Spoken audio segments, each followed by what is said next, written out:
Kincade Salciunas is on the air. Broadcasting live on the Fanatic app and YouTube channel. Here are your hosts, John Kincade and Andrew Salciunas. 97.5 The Fanatic, Philadelphia. Johnny, and I want to start with that YouTube channel because I put up the YouTube feed where you can watch the show every single morning on YouTube. Kincade and Salciunas, the same with Middays with Marks. And I look at the comment section, and the first comment, we're not even on the air yet, Johnny, and Magic Chef Nate. Wait a minute, that sounds good. Good morning, everyone, at 97.5 The Fanatic, and let's go Phillies. Happy opening day, Philadelphia. We are here. They might. It is 70 degrees today. Oh, it's going awesome. to be freaking beautiful. It is baseball weather. It is baseball season. Yeah, last night was fun with the Sixers. We'll talk about it. Knockout. We're still following the Flyers in this potential playoff push. Yeah, that's got to be a lot of math there. Yeah, a lot of math. But the Phillies, they begin a season, regardless of how we have felt over the last couple of years, regardless of how your expectations may have shifted, we all expect the same thing, for them to get to the playoffs, and we all have the same goal in mind. They have to make a deep run. Clock is ticking, lockout next season, so we may not have this joy and excitement at the end of March in 2027 because they might not be playing baseball in March or April of 2027. So let's live this up. Let's enjoy the hell out of it. Happy holiday, John Kincade. Boy, I love hearing that. Yeah, it sounds good, Andrew. It sounds fun. We're all ready to go. Everybody's feeling it. You can feel the energy everywhere. A lot of my students today coming up with creative ways to get out of class. And I don't blame any of them. And I have been very, very lenient. Yeah, you're I being understand. good Professor John here. Look, I'm very lenient today. I want one kid. His dad's taking him offers to take him to a game. I'm like, well, that should be a day that you then, if I had my dad here to take me to a game, no, you go to the game. Yeah, that's beautiful. Have a great time. And I think that's great. Have a great time doing today. that. Have a great time. And I imagine the weather today plays a factor for a lot of hooky. Are you kidding me? A lot of hooky or a lot of signing off early todays. Gonna because be it's awesome. a 4 o'clock game. So I imagine there's a lot of people who work from home. 3 o'clock, 3:30 might be when they sign off. Wherever you live, making the trip over to the ballpark if you have tickets today.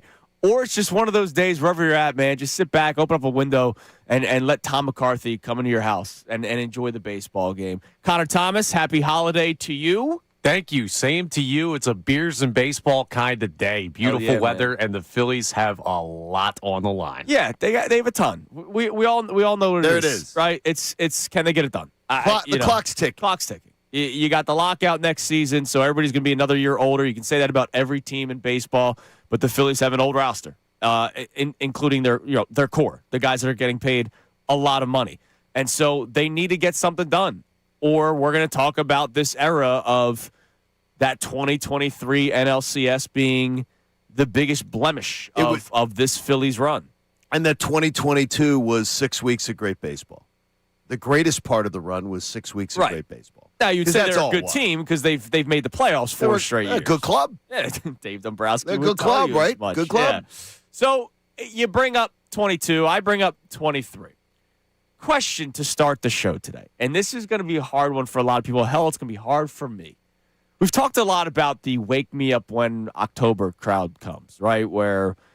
And they're out there. They're lurking. Right. They might pay attention. They will. I think a lot of people will pay attention, but none of it will matter during the regular season. It's only going to matter what they do in the playoffs. And the Phillies have brought them upon themselves. So people that have that mentality, that attitude, totally understood. First year I've ever been at an opening day where I am understanding of those people. Yeah, not feeling it. I don't want to. I don't join them. But I understand them, and it's the first time in my life that I've been there. Yeah, because they've brought this upon themselves. So our question, because I can't go into every season like, is this the year? Or I can't go into every season worried that it's not the year and worrying about the middle of the order, which, of course, I am. I have been. Of course you are. I've been very clear about that for not weeks, not months, years. I've been concerned about that for years. Can you ignore the past? Yes. I have in my life many times. Can you ignore the past of the Philadelphia Phillies the last couple of years going into this season? Yes. Yes, because very much, though, I will scoff at Connor at times about the idea of, that's baseball. I can scoff at it because I believe this Phillies team is better. I believe they're better. I believe they're going into this season. This is a better club on opening day 2026 than 2025. So that's why I can do that. I feel confident in saying this Phillies team is better today than they were when we did the opening day show last year. I like this team a lot better. I'm not a lot better. I like this team better. So yeah, can I believe that this year could end up differently? I absolutely can. Now, what are things from previous years that you just can't look? Part of our knowledge of sports is what has happened, right? Like, and you can't ignore it. No, and that's why the term Monday morning quarterback is a thing, and that's why we always say revisionist history, because that happens in sports all the time. And by the way, we all do it. Yeah, we all do it. We all do it when it suits our purposes. Exactly. Agenda driven. Exactly. So there's some things that you can't ignore, right? Like, you can't ignore the fact that the bats have gone cold in the playoffs. You can't ignore the fact that Rob Thompson has made poor managerial decisions in the playoffs. But at the same time, you can't ignore the fact that Rob Thompson did have an incredible run in 2022. And you and I have talked about this. 2024, that Mets series, there's not a single move that you would have done differently. In 2024, if anybody lays the 2024 Mets series at Rob Thompson's door, people did. I will just choose to say I'd love to hear what your moves would have been, because he looked at the season, saw what his bullpen did, because the bullpen blew that series. Yeah. I mean, the bats did go cold. Jeff Hoffman, who I love. We loved him. He blew that series twice. He blew up. Well, so did Matt Strahm. Yep. And then Matt Strahm gave us the fine gift of blowing it again. Yep. The idea is that Rob Thompson did everything that I would have done, because I would have watched 162. I would have said my bullpen is a strength over the Mets, and I would have pushed the exact same buttons. So I'm not going to rip Rob Thompson just because the result didn't go the way I wanted it to go. Look, I'll rip Rob Thompson. I know for a lot of things. And last year's Dodgers series, he managed that series like he didn't understand baseball. So I could get on him when he is, but that Mets series, I don't blame him at all. Right. Like to me, he's blameless for the Mets series loss. So, can you ignore the past? Is the question to start the show when it comes to the Phillies? 610-632-0975. And this is why. Because we're all saying the same thing. They're going to the playoffs. Like, I don't even remember if we've gotten like a troll text. You're the man of the text line, Connor. Like, I don't know if we've even got a troll text of, this is the year they only win 75 games. I'm sure somebody out there has sent that at one point, but like, every time we talk about this team, we're all saying the same thing. It's, will the bats come to life in the playoffs? But the reason why we say that is because we're all talking about them going to the playoffs. Right. I don't remember hearing anybody that has picked the Phillies to not make the playoffs. There's talk about who wins the division, but the people that say the Phillies don't win the division have them winning one of the wild card spots and going to the playoffs. Have you seen anyone, Connor, in your Locked On Phillies podcast comments or on the text line, of anybody saying the Phillies won't make the playoffs? Yeah, there are a couple downers out there. There are some folks that believe this is the breakpoint year for the core, but it's a very, very small minority. Okay, yeah, because here's the deal. Like, they're not breaking down. Like, the core, the 08 core. It was breaking down. They were breaking down. They were getting hurt. Like, they were getting old. Now, we've not seen that yet. We've seen Bryce Harper deal with injury after injury after injury. But everybody else, Kyle Schwarber's been around. Trey Turner missed some time last year, but not enough to take him out of the batting champion. He's had the soft tissue stuff a couple times in his Phillies career, but he's there. Yeah, he's there. Real Muto isn't breaking down. It's just his bat's not as good as it used to be. But like in terms of his health, like he's still catching 130 games for you. And I can tell you, he is I can tell you from up close and personal, he's a specimen. Right. So I mean, he's not. He's not. So not. I can't even do the whole. The core is going to fall apart. We all see the same thing, that they're getting to the playoffs. It's just a matter of how far they get. So I can't go into a season with just that mindset. I can't. Like, I want to have fun. I can't wait for today. Being at the ballpark. It's spectacular. When the gates open, I can't wait to walk in. right? Like I'm so much looking forward to this, regardless of how I feel, regardless of what I tell you about my concerns about certain areas of the field. John, the things that you've pointed out, Connor, the things that you've pointed out. We've all been pointing out different things, and it all kind of leads to why they end up losing in the playoffs. But I can't go into a season with just that mentality. Well, That's what I don't get. Well, the one thing that you keep bringing up is about forgetting about the past. And all I could think of this morning as I'm looking ahead on, you're just driving on 202 and 76, and there's honestly nobody in front of me. It was like an empty morning. I think a lot of people had a late night. And I'm saying to myself, are you setting yourself up for disappointment? What do you think I do every year with the team on the hardwood? Well, I think you do that. But the thing is, I believe the Phillies deserve more grace because the Phillies have actually given you opportunity to say, oh, there's a lot of reason to believe in the Phillies. Yeah, they've gotten to a World Series. They have reached an NLCS. Exactly. So, should have won. To me, I look at it and go, wow, am I setting myself up for something? Am I missing something? Because I'm driving in this morning and I'm going, I do like the 2026 Phillies a lot better than the 25 Phillies. Not a lot better. I shouldn't say a lot better. I keep saying that. Better. I like this team better on opening day than last year's opening day. So to me, I thought last year's team was going to the NLCS. Right. That's what I thought going into the year.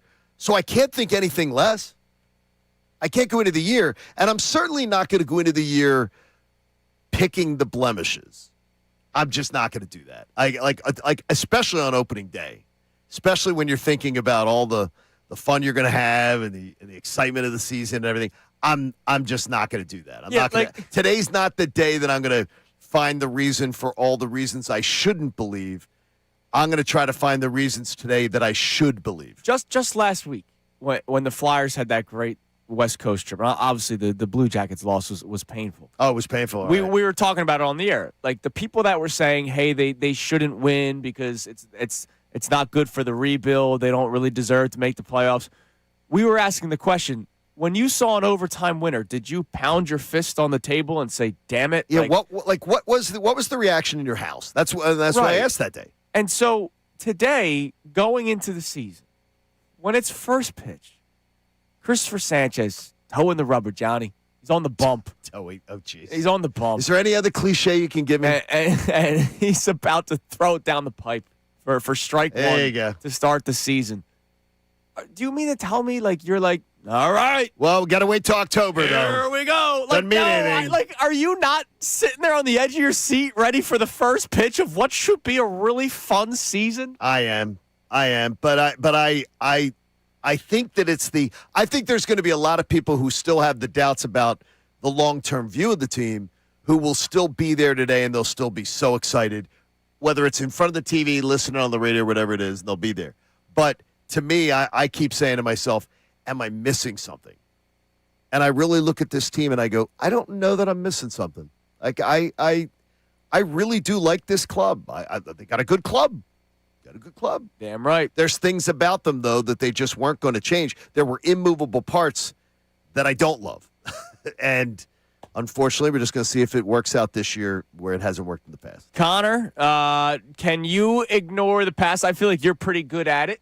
When it comes, a golden retriever. When it comes to the Phillies, do you even know what has happened the last couple of years? No, I'm not even worried about it today. Here's the thing. On opening day, let's start with this.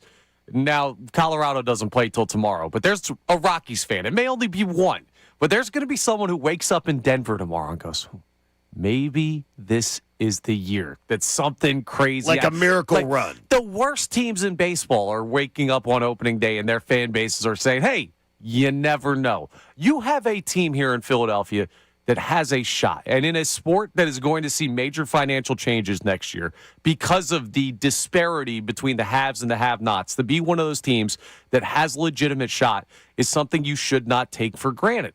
And that's why it's worth overlooking what's happened, at least now, at least in the moment of opening day, to say, hey, let's try and go into this as open-minded as possible.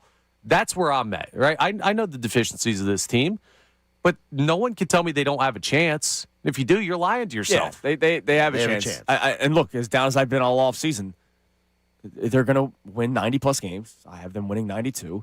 I believe this is just predictions by looking at the way baseball is going to go. I think they're on the opposite side of the bracket of the Dodgers, and then they get to the NLCS with the Dodgers. And then when they get there, have at it. You know what I mean? Like, have at it. Let's go. But it's March 26th. I can't talk about the NLCS right now. No. I can't talk about the World Series chances right now. I want to talk about first pitch. And then the thing is, though, is nobody who is the negative Nancy can tell me about October either.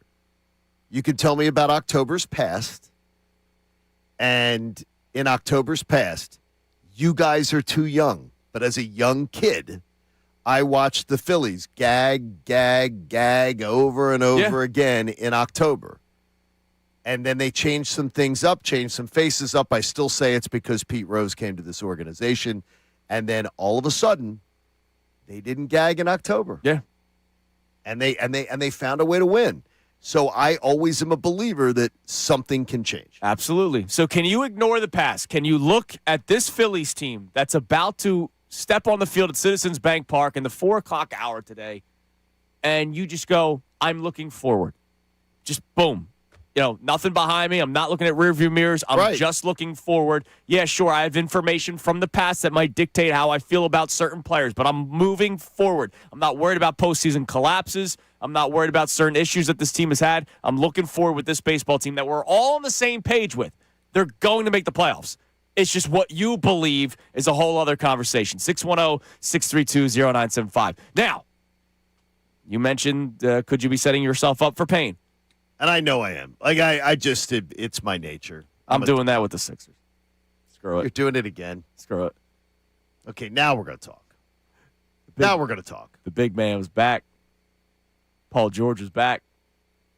And the Sixers put up 157 points last night at the Xfinity Mobile Arena. Sixers, that's a historic number. Most points for the Sixers since 1970, Johnny. February 15th of 1970. It's the 8th most in franchise history in a game for the Philadelphia 76ers. And Joel Embiid, the biggest thing, even though the Bulls stink, and I knew it. And they weren't even playing. Joel Embiid looked good out there. No, he looked great. Man, I'm trying to get down there. No, he looked great. Joel Embiid did not look like the old Joel Embiid of he's missed time. He comes out and he looks like he's, AAR, what's the card? The AARP. AARP. Like, you want one? They're great, by the way. Great discounts. Joel Embiid, normally when he returns from injury. You want one of these? Yeah, I'll take one. Connor, you put it digitally on. Connor will have one because he'll get every discount in town. Damn right. He'll be like, wait a minute, Tuesdays I can get $2 off at 7-Eleven? I'm in. Embiid played, and he was able to actually move. Because, again, this was the oblique. This was not the knee. So I don't know what he was doing during his time off. He was probably doing a little bit more cardio than he normally would when it was the knee injuries that have been keeping off the court. Paul George, remember, he wasn't out because of an injury. No, he was out because of the He was out because of the suspension. Fresh legs. A little bit of a slow start to the game.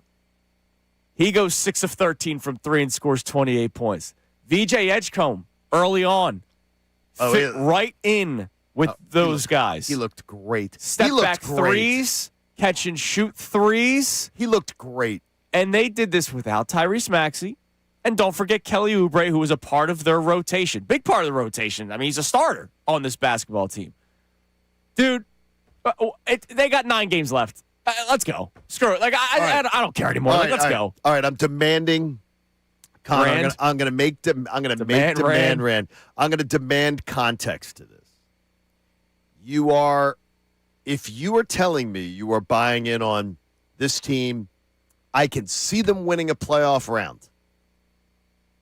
I say you are fine. Further the season.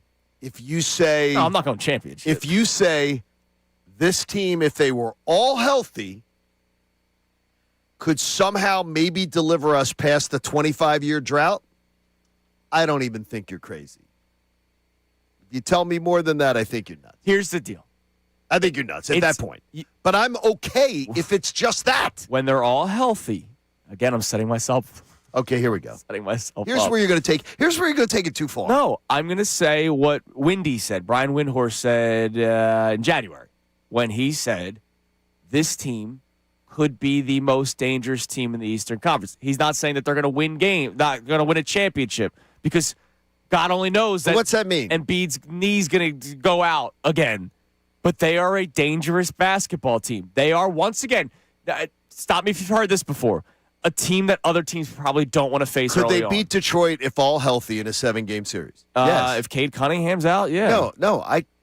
I think if Cade Cunningham's in, a team with no playoff experience, I think if everybody was healthy for the Sixers, I think they could potentially beat them. Sure. I don't think that it's a Sixers should be favored, but could they beat them? Sure. Could they beat the Celtics? I don't see it. Could they beat the Knicks? I don't think I see it. But depending on the matchups, I see them with a chance to maybe deliver us past the 25-year drought. By the way, how about that? Sixers win last night. Raptors lose. Sixers just a half game out of the sixth spot. They're a full game back of the Hawks. Hawks had a ridiculous win in overtime last night. So the Sixers did not gain any ground on Atlanta. They're a full game back. Hawks that 5th seed. So that 5th seed totally still up for grabs. But a half game back of avoiding the play-in, which we know this team would like to avoid the play-in. No, they need to. They have to. Considering how many games they take off when they're healthy, they need a week off. I'll ask you, are you setting yourself up for the pain and disaster again? Because I'm on board, baby. Of course you I'm are. on that Titanic. There's no iceberg ahead. It's just a fine ship. That's how it's it's a beautiful ship. All right, that's exactly how it's sung. Coming up next, the Phillies' projected lineup. It's what we saw during the final spring training game. Is it good enough? How much could it change over time?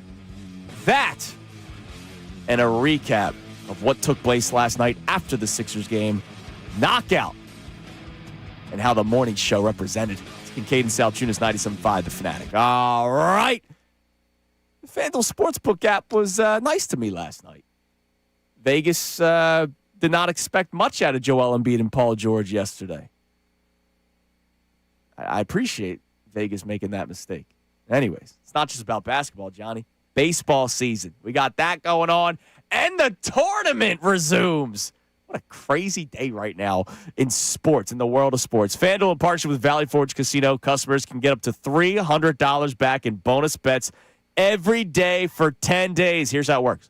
Place a tournament bet using the token. If it doesn't win, you'll get up to $300 in bonus bets back. That's $300 every single day for 10 straight days. Take a shot at that bet you're hesitant to make. If you win, great. But if you lose, that's okay, because you get bonus bets back up to $300. If it's a win-win, it doesn't get much better than that. And if you still want to bet futures in the NCAA tournament, you absolutely can do that. It's no lock that some team wins the entire thing. You can continue to make those bets. You can even mix things up with same-game parlays. What are you waiting for? Just visit FanDuel.com/local to sign up today. You got to be 21 plus, present in Pennsylvania. Bonus bets are now withdrawable and expire 7 days after receipt. Tokens are received in increments of 1 per day. Restrictions apply. See terms at sportsbook.fanduel.com. Gambling problem? Call 1-800-GAMBLER.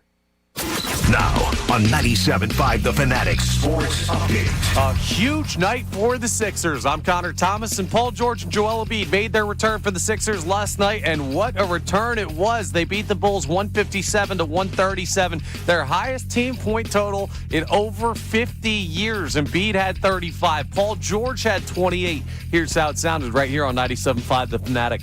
Here's another shot by George, and that's good. Oh, man. Billy D, timeout Chicago. And the Sixers bench is hopping with joy. And George going, I told you. It was one heck of a night. They're still right in the mix of the postseason in the Eastern Conference. They're off until Saturday when they take on the Hornets. It's opening day for the Phils. Baseball season is officially back here in Philadelphia. Game 1 of 162 is today at 4:15, live from the bank. Christopher Sanchez gets the ball facing off against Nathan Eovaldi for the Texas Rangers. So, something to watch there for the Phils getting their season started. The Flyers, they'll host the Blackhawks tonight at 7 p.m., trying to keep their playoff hopes live. You can hear that game live right here on 97.5 The Fanatic. And we're now officially under a month till the NFL Draft. Andrew Duchecka will join us at 8 o'clock to talk about that. Tim Kurkjian joins us at 9 to preview the baseball season. This update is brought to you by Comer & Cross. The Comer & Cross garage floor is like pulling into a new car showroom every night. Get a free estimate by calling 1-800-NEW-FLOOR at comercross.com. I'm Connor Thomas for the home of the Sixers, Flyers, and Union, 97.5 The Fanatic. Got some.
Salciunas, 97.5 The Fanatic and the Fanatic app. This hour of Kincade Salciunas is presented by Bradford White Water Heaters. Bradford White, they're here for the pro. It is 6:31 here on Kincade Salciunas, 97.5 The Fanatic. It is opening day. Happy holiday to you. It is going to be a beautiful day at Citizens Bank Park. Weather-wise, it's going to be a beautiful day at Citizens Bank Park, regardless of Harry the K's being brought down. They do such a great job during their opening day ceremony. Speaking of Harry the K, with Todd Callis singing the national anthem later today, the way they walk through Ashburn Alley, it is that a guy. Yeah, that guy. That guy. It's that guy's son. Yeah, that guy's singing son. the anthem today. It's a beautiful ceremony that the Phillies put on every single year, and I can't wait. It's the beginning of another season. Our question for you today at 610-632-0975 is: can you ignore the past? Can you just look forward? Now, the past provides us with information. So when we're about to get into a discussion about the lineup and whether or not it's good enough, it's kind of hard to ignore what we have seen in the past about the Phillies lineup. But we've seen this lineup go to 4 straight playoffs. So as much as we want to complain about there wasn't many changes, and I'm one of them, hand raised, I still point out that they're going to go to the playoffs because they've done it with this team for 4 straight years. I don't think the bottom is falling out this year. That's good. I'm glad to hear that. I mean, I don't understand why anybody's thinking the bottom's falling out this year. I don't think many are. And it says he gets a few here. If the Braves weren't so beaten up, then you'd have 2 teams in the division that you'd say, hey, they're really on the radar. I like right now the Braves lineup is really solid. The Braves pitching staff they're falling apart. Literally falling apart. It's a mess. Yeah. Like 4 of the 5 starters. It's a mess. But their bullpen's great. Yeah, they got a great bullpen, but they got to get. They got to get to. You got to it get first. there exactly. Can't do openers every single night, so it's rough. So here's your Phillies projected lineup because the final spring training game looked like the dress rehearsal for a lineup going up against a right-handed pitcher, which they're facing Nathan Eovaldi today of the Rangers, so they are going up against a right-handed pitcher. Your lineup: Trey Turner leading off, Kyle Schwarber batting second, Bryce Harper batting third. Your 4-hole hitter: Alec Bohm. Bryson Stott is 5th. Adolis Garcia is 6th. Then you have Marsh 7, Real Muto 8, and Justin Crawford will be making his major league debut in center field today for the Phillies and batting 9th. So looking at that lineup, the big area of concern for me is 4, 5, 6. All right? You have no pop from your 4-hole hitter. Your 5-hole hitter had a tremendous spring in Bryson Stott. And there's a lot of numbers that show to him being great against right-handed pitching going back to like the All-Star break of last year. So we'll see what Bryson Stott can do in the 5-hole because that's middle of the order. Like we're talking about a guy that does not hit for power batting in the middle of the order. And then Adolis Garcia, it comes down to what we've been saying for months now. Is it another Max Kepler or does he bounce back? I lean toward more he bounces back because of this ballpark. I do too. But that's an if. I really do. There's a lot of things but again, I don't expect the jump from Castellanos to Garcia to be a gigantic jump. But I expect it to be improvement. I expect the bullpen to be a bigger jump in improvement. So I mean, I like what they've got together. Now I know you're very critical of Kevin Long. I am because if someone can show me the results, I'd love to hear them. Well, so far the results from spring, Garcia has been much more patient at the plate, which what has been one of his biggest issues is he's another Nick Castellanos. Worse, actually. No, he's worse. The chase rate of Adolis Garcia was worse than Nick Castellanos.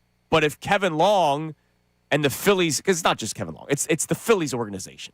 If they were able to get to Adolis Garcia to have a mindset where he is more patient at the plate, and this Phillies team likes to see pitches, right? The Phillies are always toward the top, except for Alec Bohm. Take Alec Bohm out of it, this team likes to see pitches. Alec Bohm, who spent his entire career here. Yes.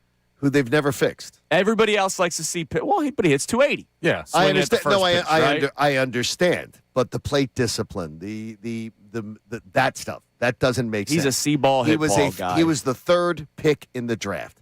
Sure. He has not, no matter, and I'm a Alec Mickey Bohm Moniak defender. was the first. He was the third pick in the draft. He was not expected to be what he is. Bryson Stott has never improved. In fact, he's declined. Never improved. I mean, it's the development of players is not there. And that's why, look, I don't blame, Kevin Long's not up there making these stupid decisions at the plate. That's between players' ears. But at some point, that's where a coach, that's why coaches get fired. Okay, well, Schwarber's had the best stretch of his career easily here in Philadelphia under and Kevin Schwarber Long. was highly successful long before he rolled into here. He wasn't this. He was long before he came in here. He had a resume that was highly successful. But he's improved his game. It's kind of funny. He's improved his game. He had a highly successful resume long before he rolled in here. Well, he played with Kevin Long. Bryce Harper. There's natural. Every one of those guys, the guys who you're asking to be these young players, take them, make them something. Maybe we'll see it with Crawford. Maybe we'll see it with when Aiden Miller's back mysteriously heals with the water from Lourdes. We'll get it in there. But right now, it's not. So, Connor, middle of the order, your thoughts? I mean, it's kind of been the same story the last. I actually like 7, 8, 9. Like the Marsh Kemp platoon being my 7 hole is a lot different than 5th, right? Which they've done. The fact that Real Muto's my 8-hole hitter, all right. And then we'll see with Crawford. Like 7, 8, 9, I actually don't think is a bad 7, 8, 9 for a baseball team. It's just that 4, 5, 6 where I'm like, all right, let's see what happens. I like the 9. Don't get used to 7, 8, 9 looking like that, though. That's my biggest pivot point for how this year could go. Because Brandon Marsh, I think, is going to have the better offensive year than Bryson Stott. I think he's got the higher ceiling offensively because Stott, even at his best, doesn't really have that much pop, even gap to gap. I'd love to see more from him. But I think if there's any change in this lineup outside of Garcia potentially moving into the cleanup spot, it would be flipping Marsh and Stott, and then Stott would be batting 7th, Marsh 5. That also works because Kemp has a little bit more power profile than Edmundo Sosa. So the platoon fits better in the middle of the lineup spot. So I think as the year goes on, those are the two biggest things that could change. I think Edmundo Sosa's Mr. Daddy Hacks. What are you talking about? He is Mr. Daddy Hacks, but he doesn't hit that many home runs. You know what Edmundo Sosa does? He hits home runs in really fun spots to hit home runs. But if you look at the numbers, he's not a power guy. Well, they love Sosa. That's all that matters. Everybody loves Sosa. So We do. the Phillies begin the season today. We're going to be talking about it all day today, but we need to welcome in somebody to the show, Johnny. Austin, please make your way. The champ is here. The champ is here. tipped. I need Austin Jones to join us in studio. Last night, Fanatic knockout year. God knows what. We're past 10 years. And we have a new station champion, not overall champion. We actually had, for the first time ever, a 2-time champion. I don't remember his name. That's on me. But Austin Jones, new station champion. How's it feel, man? Hey, good morning. Tell me how it feels. Honestly, it's pretty dope. I can't lie. There's a lot of people that popped out last night to the event. Also, I haven't had a chance to play basketball with any of you guys besides last year's knockout tournament. I was kind of like the Sixers. I got out in the second round. But this year, we took home the gold. You took home the gold. No, just like the Sixers will this year. Took home the gold. I took home the gold. I'm humble guy. Part of the squad, you know what, Part of though? the squad. I got to tell you this, and I love you, and you know I love you. You're annoyingly humble. Annoyingly humble. You took home the gold. You did it. You were the one who sustained it. None of us did it with you. You did it. You won, You were brother. awesome. You were absolutely awesome. Now, I was counting it down, man. I was counting down. The other big thing is morning show wins. Yes, we won. You win the whole thing. I was second among the station. Mike Vito, our broadcast coordinator, was third. So there wasn't even There was no a other show. midday or afternoon third Nope. place finish. We ran away with it. I don't want to hear anything in regards to how athletic the other shows are, Yeah, get the hell out of here. how handsome or how good looking they are. Morning show, we got it on lock over we here. got- Results, right. results are results, dude. Handsome, hair. Let's if we're going to bring Hair's a big 'cause part of hair it. has I to mean- come into it. Yeah. And look, we got it. We're the whole package. But you should be proud of yourself. And you I'm were really able- proud. you were Yeah, able I'm to- hyped. You I'm were hyped. able to hold the trophy yesterday. Yeah, I held the trophy. I seen the guy. I was like, hey, man, I got to get a picture Yeah, with that real you quick. deserve it because you are the Fanatic station champion. Yeah, and, if anyone needs a tip about how to play or win knockout, play the game 21. If you haven't played in a while, Hell yeah. because I thought about it. I used to stink at 21. And then I started hitting my free throws, Changed everything. get hired at the Fanatic. Fanatic champion within 2 years. That's why we hired you, because you were hitting your free throws Welcome at to the 21. club, brother. Yeah. Welcome And to also, the club. the good thing about here, because, we're all sports people. We all talk about our sports athletic ability. Now people at the Fanatic know what I got. See, I played 21 yesterday afternoon, but it was at a casino table. Yeah, that's a bit of a which is different great. Still got to count. You I still got to got tell you this, though. There is one question I had. Ray Dunn, purposely missing shots off of the backboard. It's a strategy. I hate and then it. just running forward and then putting up his. Yeah. That's not. I don't know. It's a weird strategy. By the way, notice It works, and I admire Ray's craftiness. notice we never mentioned Connor's name. No, we'll talk about made it that. through 2 rounds. That's a special one. You did not carry your weight on this show, I brother. literally said yesterday I wasn't going to. Yeah. And then before knockout, you're doing high knees. I saw he's this. jumping He's up and jumping up and down. The scissor. When it limber up. was kicking. You were ready to go. I said yesterday I don't feel good and I'm not going to win. Didn't I see you have a beer in your hand? I drank 2. Yeah, Exactly. I didn't feel good. Exactly. I don't feel good. Let me cold drink. medicine. And by the way, the whole cold medicine thing went down the By the way, tubes. 2 beers. That's 4 beers because they're freaking 25-ounce cans, brother. Exactly. All right, coming up next. Congratulations, Austin. Morning show represented yesterday. job, Can't man. speak for the other teams, other shows. Speaking of knockout, Embiid was back. It was a great night at the Xfinity Mobile Arena for the Sixers yesterday. He talked about his knee after the game. Johnny, we signed the whatever happens, happens pact. Joel Embiid feeling good. It's Kincade Salciunas, 97.5 The Fanatic.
More of Kincade and Salciunas coming your way now. All right, can you ignore the past for the Phillies? We'll check the Davis Honda text line here in a moment, and you will hear what Joel Embiid had to say about his knee yesterday. But real quick, a couple other nuggets from Knockout yesterday. Again, congratulations to Austin Jones. Number one, before I even give you a nugget, YouTube. Shout out to our social media team because they live streamed the event yesterday. Excellent job. But there's a lot of smack talk being done right now about the form of shots and how unathletic a lot of people looked. I didn't see you out there. So next year we're making a YouTube. A YouTube crew has to show up because you do a lot of keyboard warrior stuff. Gotta see what you do on the court. If you're talking all that smack, If you're going to talk to smack, we'll see you next year at Knockout. We will give YouTube winners next year. I think this year's crew was the best. It was a solid Contestant crew was the best. Lasted longer. It was a solid tournament. And the females were excellent. Oh yeah, man. Girls could shoot. I got something better for the YouTube crew if they really want to put it out there. We got 5 people on the show right now. Their best 5, our best 5. Ooh, I'd run 5. Let's make a whole new event out of it because we can only give out so many knockout tickets. So people are going to be, I didn't win tickets. Let's run 5. We'll pick a 5. Random day to run 5. You can waste me. Let's go. I can be wasted on that one. That's stand in the fine. corner. I can do it. Believe me, excellent. Random day, Kincade Salciunas versus 5 No, YouTube I can do the people. running part of it. That's fine. The ones that are talking smack, not like the guy that doesn't talk smack and goes, "Wow, I used to play D3 basketball." No, the bleep talkers. Height limit at 6'5". Here's some knockout Now you're putting nuggets. disclaimers on it, Connor. Johnny Marks making a kid cry. Yeah, that was a tough one. Ricky Bowe gets ejected For the second consecutive year. I had to toss him. Flagrant 2. Yeah, he got a flagrant. He got ejected and walked out immediately. He got a flagrant, and it was flagrant. Connor gets knocked out By? the future Mrs. Gunn. Brendan Gunn's fiance knocks out Connor Thomas. And yesterday. she wore her Benari engagement ring she while did. she did it. And She flashed and it it at flashed him. it, man. That's a huge win for me because now I don't have to get him a wedding present. His wedding present is the video of his fiance knocking me out. And then I had to attack the family. I took out Matt Dunn, the brother of Ray, because he said some things about Lithuania. Oh, no, he yesterday. didn't. He said after Embiid dunked on Buzelis, he said that set Lithuania back 100 years. I was sitting right there. I was like, "Excuse me, sir." And I said, how would anybody be able to tell? And So- you let that fly. I love the level of beef that comes out of knockout. It was awesome. So I real said, beef, wherever but- you're at, I'm standing behind you, and I got the job done. Excellent. All right, Joel Embiid. Speaking of getting the job done, back yesterday, 35 points. Like he walked out there.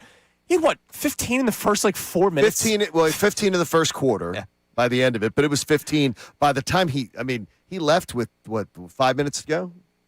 4 minutes to go in the first 4 minutes to go in the first Yeah. quarter. It was unbelievable. He just goes out there, and the beauty is, again, this is not coming off of a knee injury where it takes him 3 games to get back.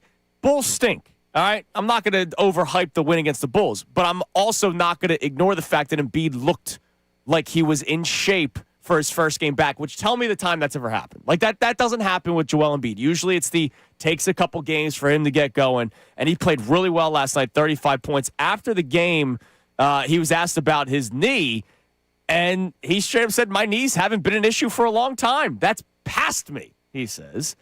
The oblique was very tricky. It's still tricky. There's really nothing you can do about it. You just got to let it ride and hope that it doesn't get worse.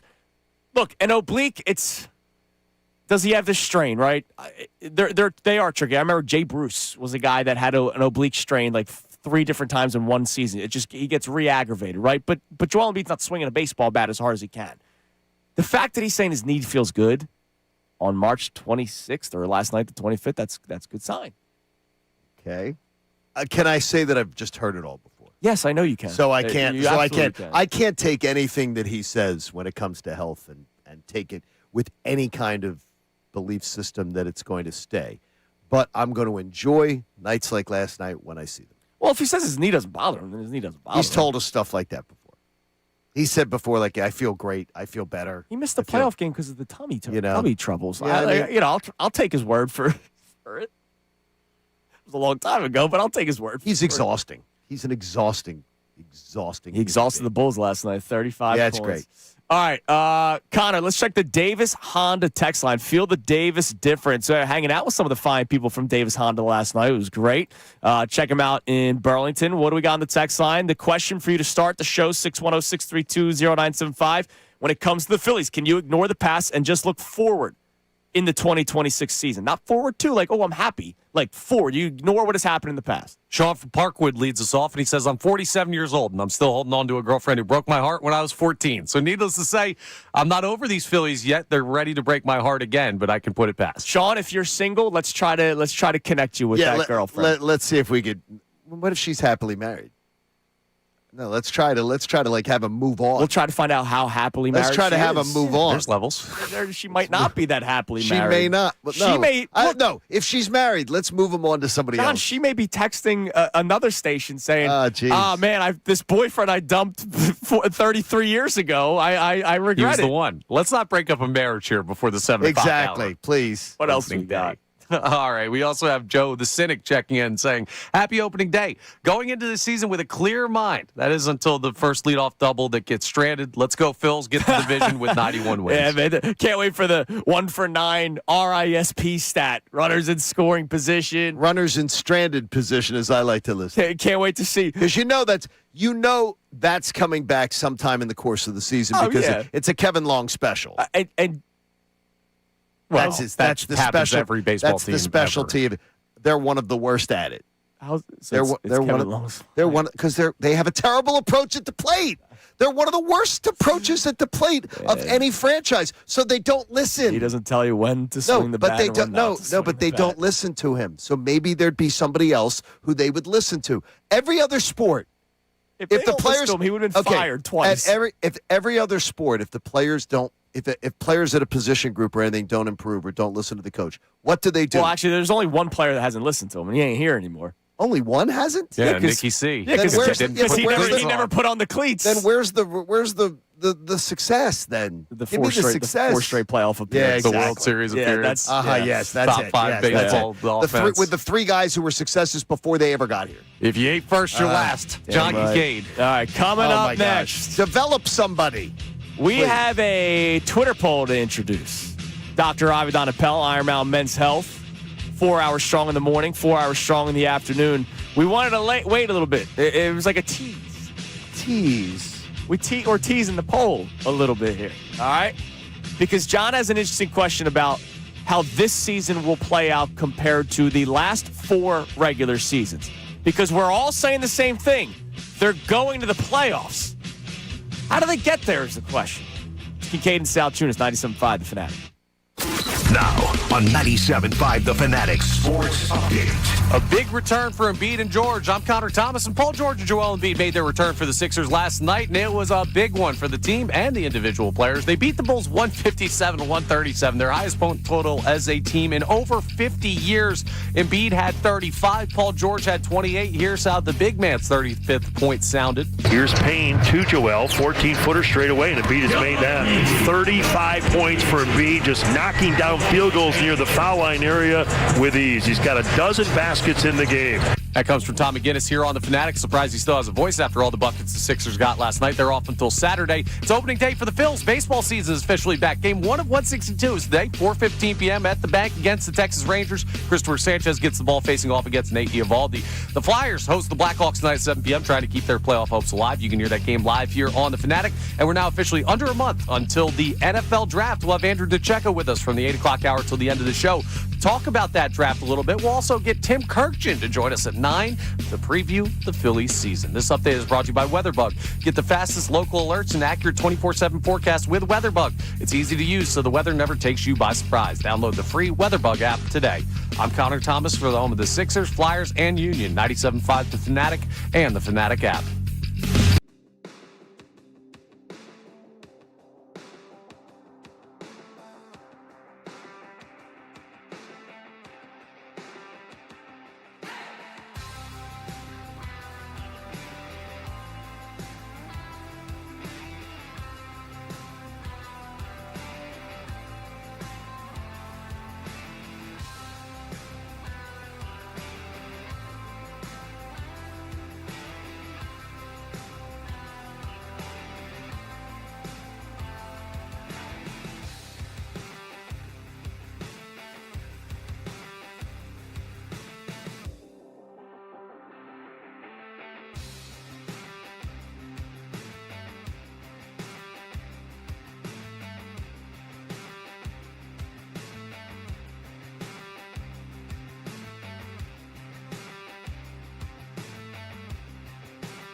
Connor, Kincade Salciunas, Philly Sports Talk, 97.5 The Fanatic and the Fanatic app. Happy opening day to all of you here in Philadelphia. There was a game last night. How about the first ever challenge incorrect by the batter yesterday? I like that because I'm hoping that it sends the message to let's be really sure. Yeah.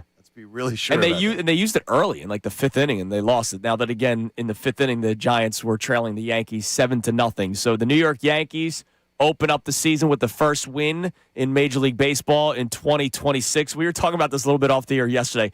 Such a weird start to the season matchup. Yankees Giants. You couldn't give him you can't give us teams within the same league. Yeah, you can't even the Yankees Red Sox thing is so old, but hey, give me Yankees Red Sox over Yankees Giants. And the season opening in San Francisco? That's weird. It just doesn't I don't know. Were they trying to push the young manager guy? I don't know because I really don't know because the schedule came out last June. Oh, yeah, last right, July. yeah. Or whatever, last July or August, I guess. It comes out. So they didn't even know there'd be a new manager. Yeah, it's just weird. So it's to me it's more of the idea of I'm thinking why you doing that is, okay, it's 2026, all right? Mm-hmm. It's the semi-quincentennial. I would think baseball season would be an appropriate time to open in Philadelphia or Washington. Sure. But they're thinking, weather. No, they had no problem with weather because today the season's opening in Philadelphia. They had no issue with that.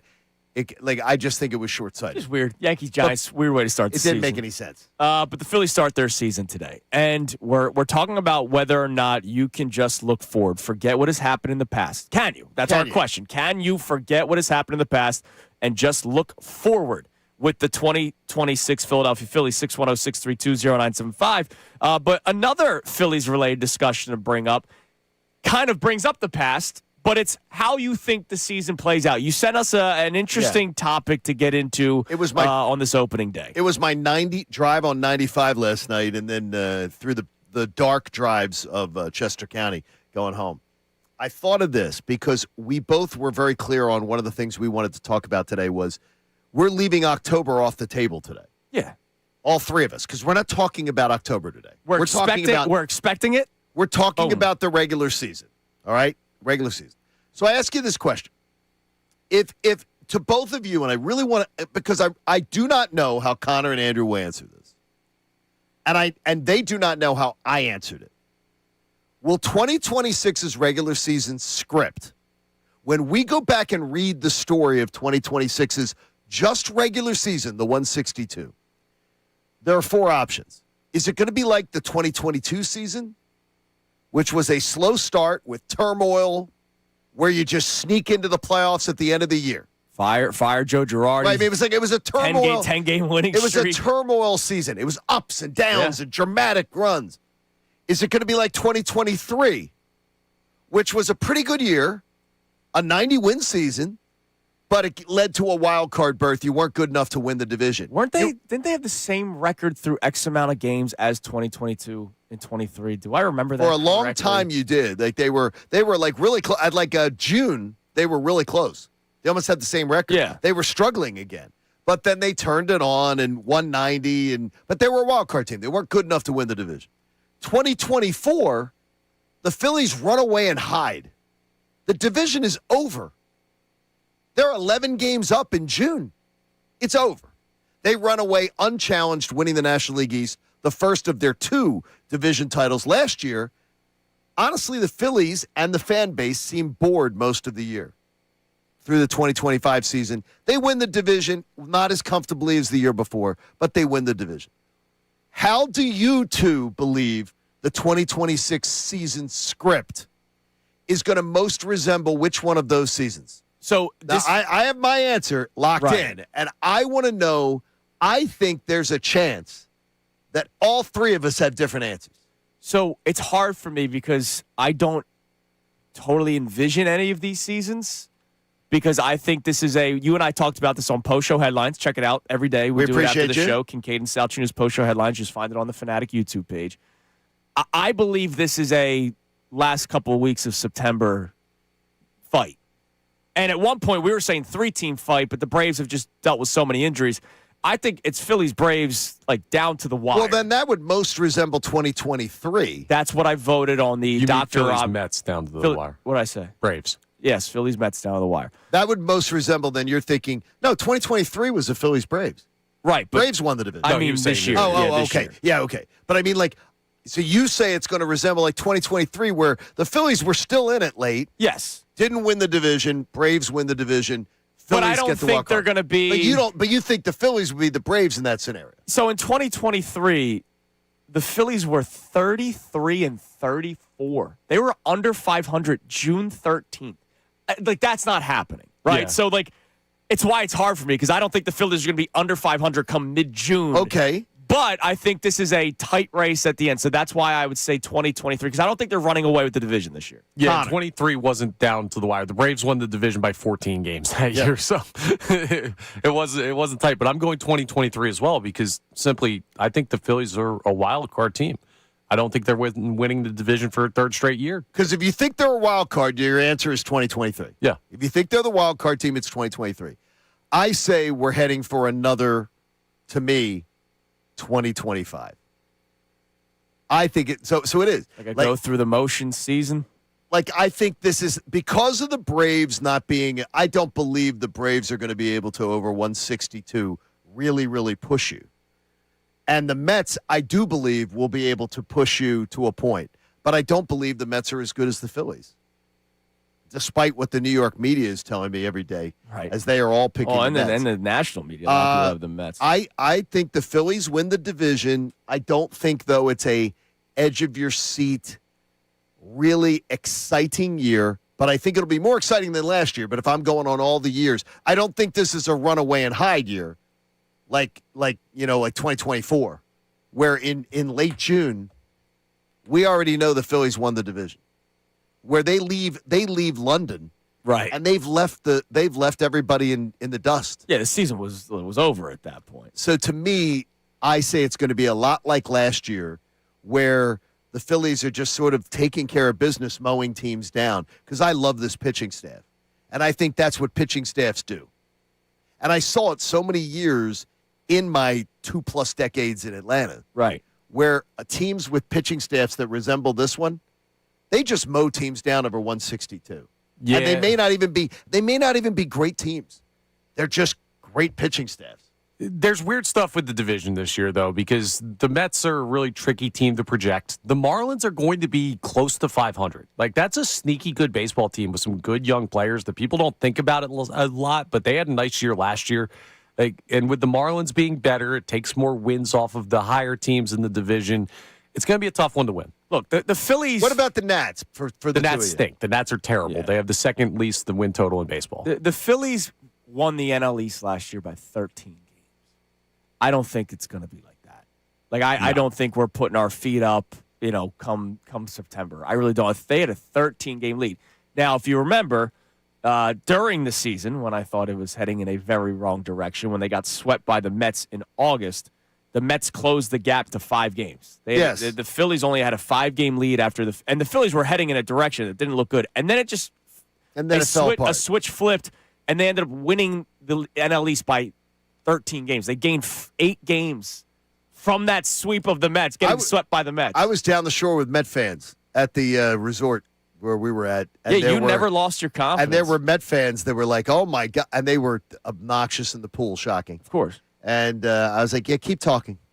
I was never concerned. Never. Just over 162, I was not concerned. And honestly, with the Phillies, I'm not concerned. That they're a playoff team, I'm not concerned. Injuries, to me, is the only thing that could make this team a wild card team to me. Yeah, and we're not projecting that. There right? you go. So what's the Dr. Avidan Appel poll looking like? Poll strong 4 hours every morning, 4 hours in the afternoon. I saw Bill yesterday, before knockout started, and I was like, I think ours is working a little bit more, but that's okay. I mean, our poll was definitely more virile last night. Oh, absolutely. I mean, morning show represented at knockout best. And it kept going round after round. What do we got? Question and results so far in the early parts of this show on opening day. What recent Phillies regular season do you expect this regular season to replicate? And we had the options that we just ran through. 2022, where they sneak into the playoffs. 23, the wild card berth. 24, the runaway winner. And 2025, the division winner, but bored. 40% of responders are saying 2023. It is by far the biggest response. 23% are saying 2025, 21% 2024, and 16% are saying 2022. So wild card. Yeah, does that mean do you think people are saying they really believe this is a wild card team? They might be. I didn't vote because of wild card. I just voted because I don't think they run away with the division. In 24 and 25, they ran away with the NL East. And I don't expect a back into the playoffs in 2022. We talked about revisionist history earlier today. There's a lot of revisionist history of that 2022 There's a lot Phillies of it. team. Yeah, that they loved them all along. And it's like, no, you didn't. A lot of you hated them. And then they made the magical run, and then we fell in love with them, which is beautiful. Like, that's beautiful. But there's a lot of revisionist history of that team. I didn't vote 23 because of where they finished in the standings. I just voted that because that was the closest year. I think that's fair because that's what this season's going to be to me. This is going to be a tough division to win. And the last couple of years, the road has really opened up for the Phillies down the stretch. How about I don't believe it's going to be? Like, it's funny is we're going to watch this one play out. I really don't believe it's going to be. I think the Mets are going to push them for where it's not going to be some stupid cakewalk. But I don't believe it's going to be a big problem to win this division. All right. Yeah. All right. Well, let's keep on checking the text line, 610-632-0975. If you want to answer the poll via the text line, you can. And can you ignore the past and just look forward with the 2026 Philadelphia Phillies? Can't wait to hear it, man. When Dan has a run out onto the field. Now batting for the Phillies. Oh, I can't wait. All right, what do we got on the text line, Connor? All right, so we have a check-in from Mike from Virginia who says, forget October for now. I'm stoked for opening day, and having a kid rejuvenated my mindset. My 3-year-old wears his Harper jersey constantly. We listen to your show every morning. Maybe make sure that kid goes to extra school because we're probably hurting the development there. And also, when he heard you talking yesterday and goes, Daddy, are they talking about Bryce Harper? His next breath goes, we're going to see him and eat popcorn and hot dogs and see hits. He's all in on the Phillies. Right. Yeah, that's awesome. That's awesome. A favorite player for a young kid? Yeah.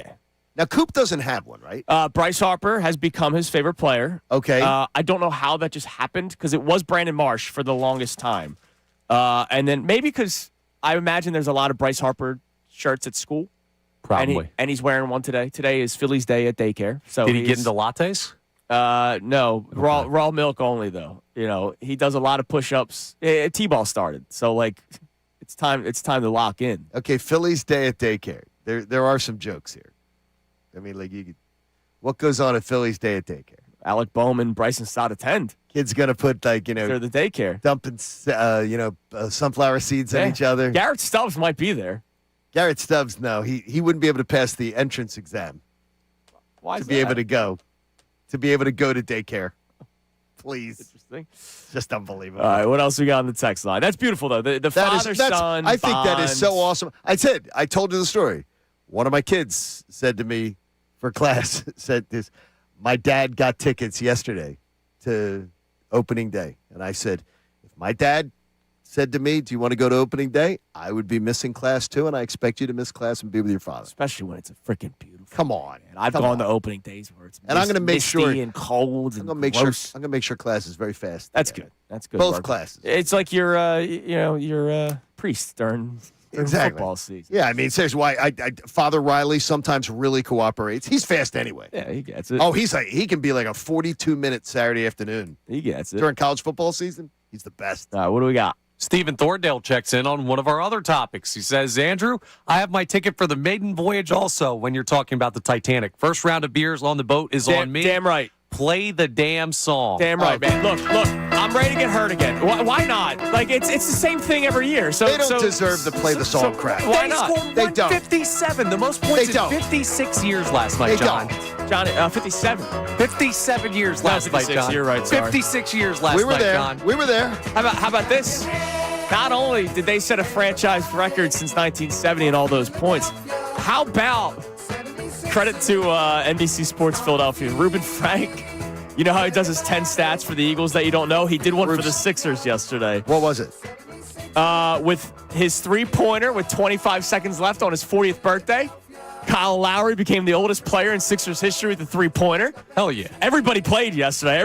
There was one guy that checked in yesterday that I was like, who the hell is that person? Who was it, Johnny? Oh, we didn't even know. We honestly did not know the player on the roster. With all due respect to Dallin Terry. We did not know who Dallin Terry was. I was like, Both of us went, who is that? Who's Dallin Terry? Now you do. Sixers legend, part of history. Yeah, exactly. We did not know who that was. Kyle Lowry, man. And how about this? The old head showed out, is what Ruben Frank wrote. 35-year-old Paul George scored 28 points, and 32-year-old Joel Embiid scored 35. This was the first time in 32 years, Johnny, and only the second time ever that two Sixers, 32 or older, have scored 25 points in the same game. I know you remember this one fondly. Was it? On April 6, 1994, when Orlando Woolridge scored 29 points. I remember and Jeff him being Malone here. had 32 in a 115-114 win over the Bucks at the Spectrum. I try to forget everything about the Jeff Malone era. Every bit of it. By the way, though, those are some interesting numbers. They're great. They're great. By the way, numbers. it's amazing that Joel wasn't healthy enough to play Monday night. Yeah, and then all of a sudden he was magically But healthy. he yesterday. was that great and that healthy Wednesday night. That must have been a hell of a recovery. You know what they did? It was all right. Well, if Paul George is coming back Wednesday, might as well just keep Embiid till Wednesday. That's why the NBA does not care about its customers. What do you mean? Cares about his partners? Knockout night. Yeah, We'll take that. 10 You know times what? out of That's 10. why they said let's have Joel Embiid return. By the way, it was good to see the all smiles with those guys. Now look, 157, you're going to be happy, but during the game they were a happy bunch. And I know that you feel a certain type of way about Paul George and everything. When he hit the barrage of threes in the fourth quarter, when they called a timeout, the Bulls, it was great to see the teammates go out there and surround them because, as I said to you yesterday on the air, the reason why we didn't lead the show yesterday with Paul George returning from his suspension, which we would with any other star player. Max, think about it. Max contract, so top paid guy. Think about the top paid guys in Philadelphia right now. The Harpers, Hertzes, Embiids, Maxis. It's because he's irrelevant in this city. Paul George is. Not irrelevant to the sport of basketball. He's made himself irrelevant. It was good to see his teammates show him that love yesterday because you always wonder, all right, what's the relationship in the locker room? Forget what we feel, forget what fans feel. What is it like on that team? And there's clearly a connection, which is good to see. You just hope that it turns into something. I hope those season ticket holders feel the same way who paid tens of thousands of dollars, those ones at the bottom left here that saw this season 25 games affected by his actions. By the way, the actions that he still won't explain and won't speak up to. The response by the crowd when he was announced yesterday, it was nothing. Nothing. And that tells you he got indifference. That tells you everything. That tells you how irrelevant he is in this city. He entered the game and the fans, it was indifference. That to me was shocking. I expected boos. I didn't expect anything. See, now you sort of called it. I expected boos. What connection does anyone have with Paul George? Yeah, but I expected boos because he sunk this damn season. This team would easily be a 5 seed right now if he had not got suspended. Well, what did he sink? What do you mean? I mean, they could still be the 5 seed. They could still be the 5 seed. And they weren't going to win the finals. What could they be? They could be the 4 seed then. They could easily be the 5 seed. I don't know if they ever would have caught the Cavs. Yeah, their outcome is no different with Paul George not getting suspended. No, look, their outcome right now, like we're talking about, they got to win a couple games to get there. Maybe they're locked in. No, they're locked in. They're not. Then they're still worried. Get there. Then they're worried about going. Okay, here's what we got to do down the stretch. Here's how we can. At that point, say how do we want to play our guys down the stretch? It was and look, and again, selfish actions that he will not explain. By the way, maybe he didn't sink it because maybe him staying healthy and Joel Embiid taking his time coming back because Paul George wasn't around. You roll your eyes, dude. Yes, if I they do. have healthy knees going to the playoffs, sign me up, man. Bring me more pain. Again, to the people who paid that huge money for those season tickets, I feel sorry for you. Yeah, of course you do. I'm not laughing it off. But you know guys what? got screwed. If they see them playing in the Eastern Conference Finals at the Wells or at the Xfinity Mobile Arena, they're not feeling so sorry, are they, Johnny? Also, they've made all their money back selling to Knicks fans. Yeah. And if the Queen had a royal scepter. Well, we don't know yet. You got to check the Queen. The Queen has not yet been checked. And then, by the way, before we head to break, yes. I wrote down the 5 names on our YouTube chat that had the most smack talk about the knockout yesterday. Yes. Simple John, Money Mar, M4 with a bunch of letters and numbers, WP, and Mopar. Mopar could ball. Now, after I called them out, You don't think so? Mopar immediately said, "You don't want to see me shoot a basketball." That's interesting to say after getting called out. I love you, Mopar. But those 5 are the 5 people that I'm calling out. You know the old show, Pros versus Joes? Yeah. Yes. It's going to be Joes versus Trolls. Yes. Joes versus Trolls. Joes versus Trolls. And if you 5 are strong enough on the keyboard, then you 5 are strong enough on the court. And how about this? Even if it's just a 2, you guys can drag my untalented ass because I know I can't do anything. I can defend. You know what? I can defend. No, but I can at least run the court. You're Elton Brand's second stint. You're veteran leadership. No, I can run the court. I'm not Elton Brand's second stint because I can run the court. I can actually run the court. So there you go. All right. Now you're gonna have to. Don't count on me anything in any offensive set. I can set a pick. You could do that. I can set a pick. You're Amir Johnson. I can do. Yes. That was Brett Brown. Yes. He played over Rashawn Holmes because he was a good screener. I can set a pick. I can do that. So Team Kincade and Salciunas of John, Andrew, Connor, Austin, and Joes Sean versus Rodman Trolls versus those 5 that I called out. Name the time and place. We're there. All right, coming up next. ESPN's reporters, baseball writers, all of them collectively picked division winners. They did their voting. They do it every single year. How does the NL East play out in their eyes? It is Kincade and Salciunas, 97.5, The Fanatic.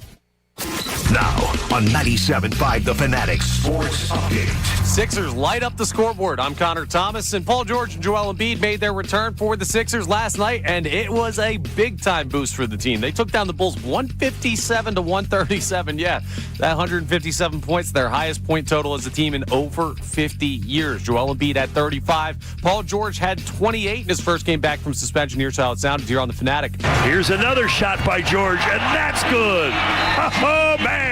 Billy D, timeout Chicago. And the Sixers bench is hopping with joy. And George going, I told you.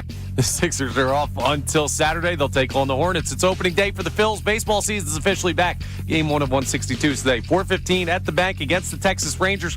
Christopher Sanchez gets the ball facing off against Nate Eovaldi. The Flyers host the Blackhawks tonight at 7 p.m. trying to keep their playoff hopes alive. You can hear that game live right here on 97.5 The Fanatic. And we're now officially under a month till the NFL draft. So Andrew DeCecco is going to join us coming up in the 8 o'clock hour. He'll be with us for the remainder of the show. We'll talk some draft with him. We'll talk some baseball with the one and only Tim Kurkjian joining us at 9. This update is brought to you by the Positive Coaching Alliance. Questions about youth or high school sports? Positive Coaching Alliance can help. PCA, a national nonprofit, develops better athletes and better people through sports. Info at positivecoach.org. I'm Connor Thomas for the home of the Sixers, Flyers, and Union. 97.5 The Fanatic and the Fanatic app. Phillies World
Many forms. Kincade Salciunas is back from the break. I wonder what they're going to get into.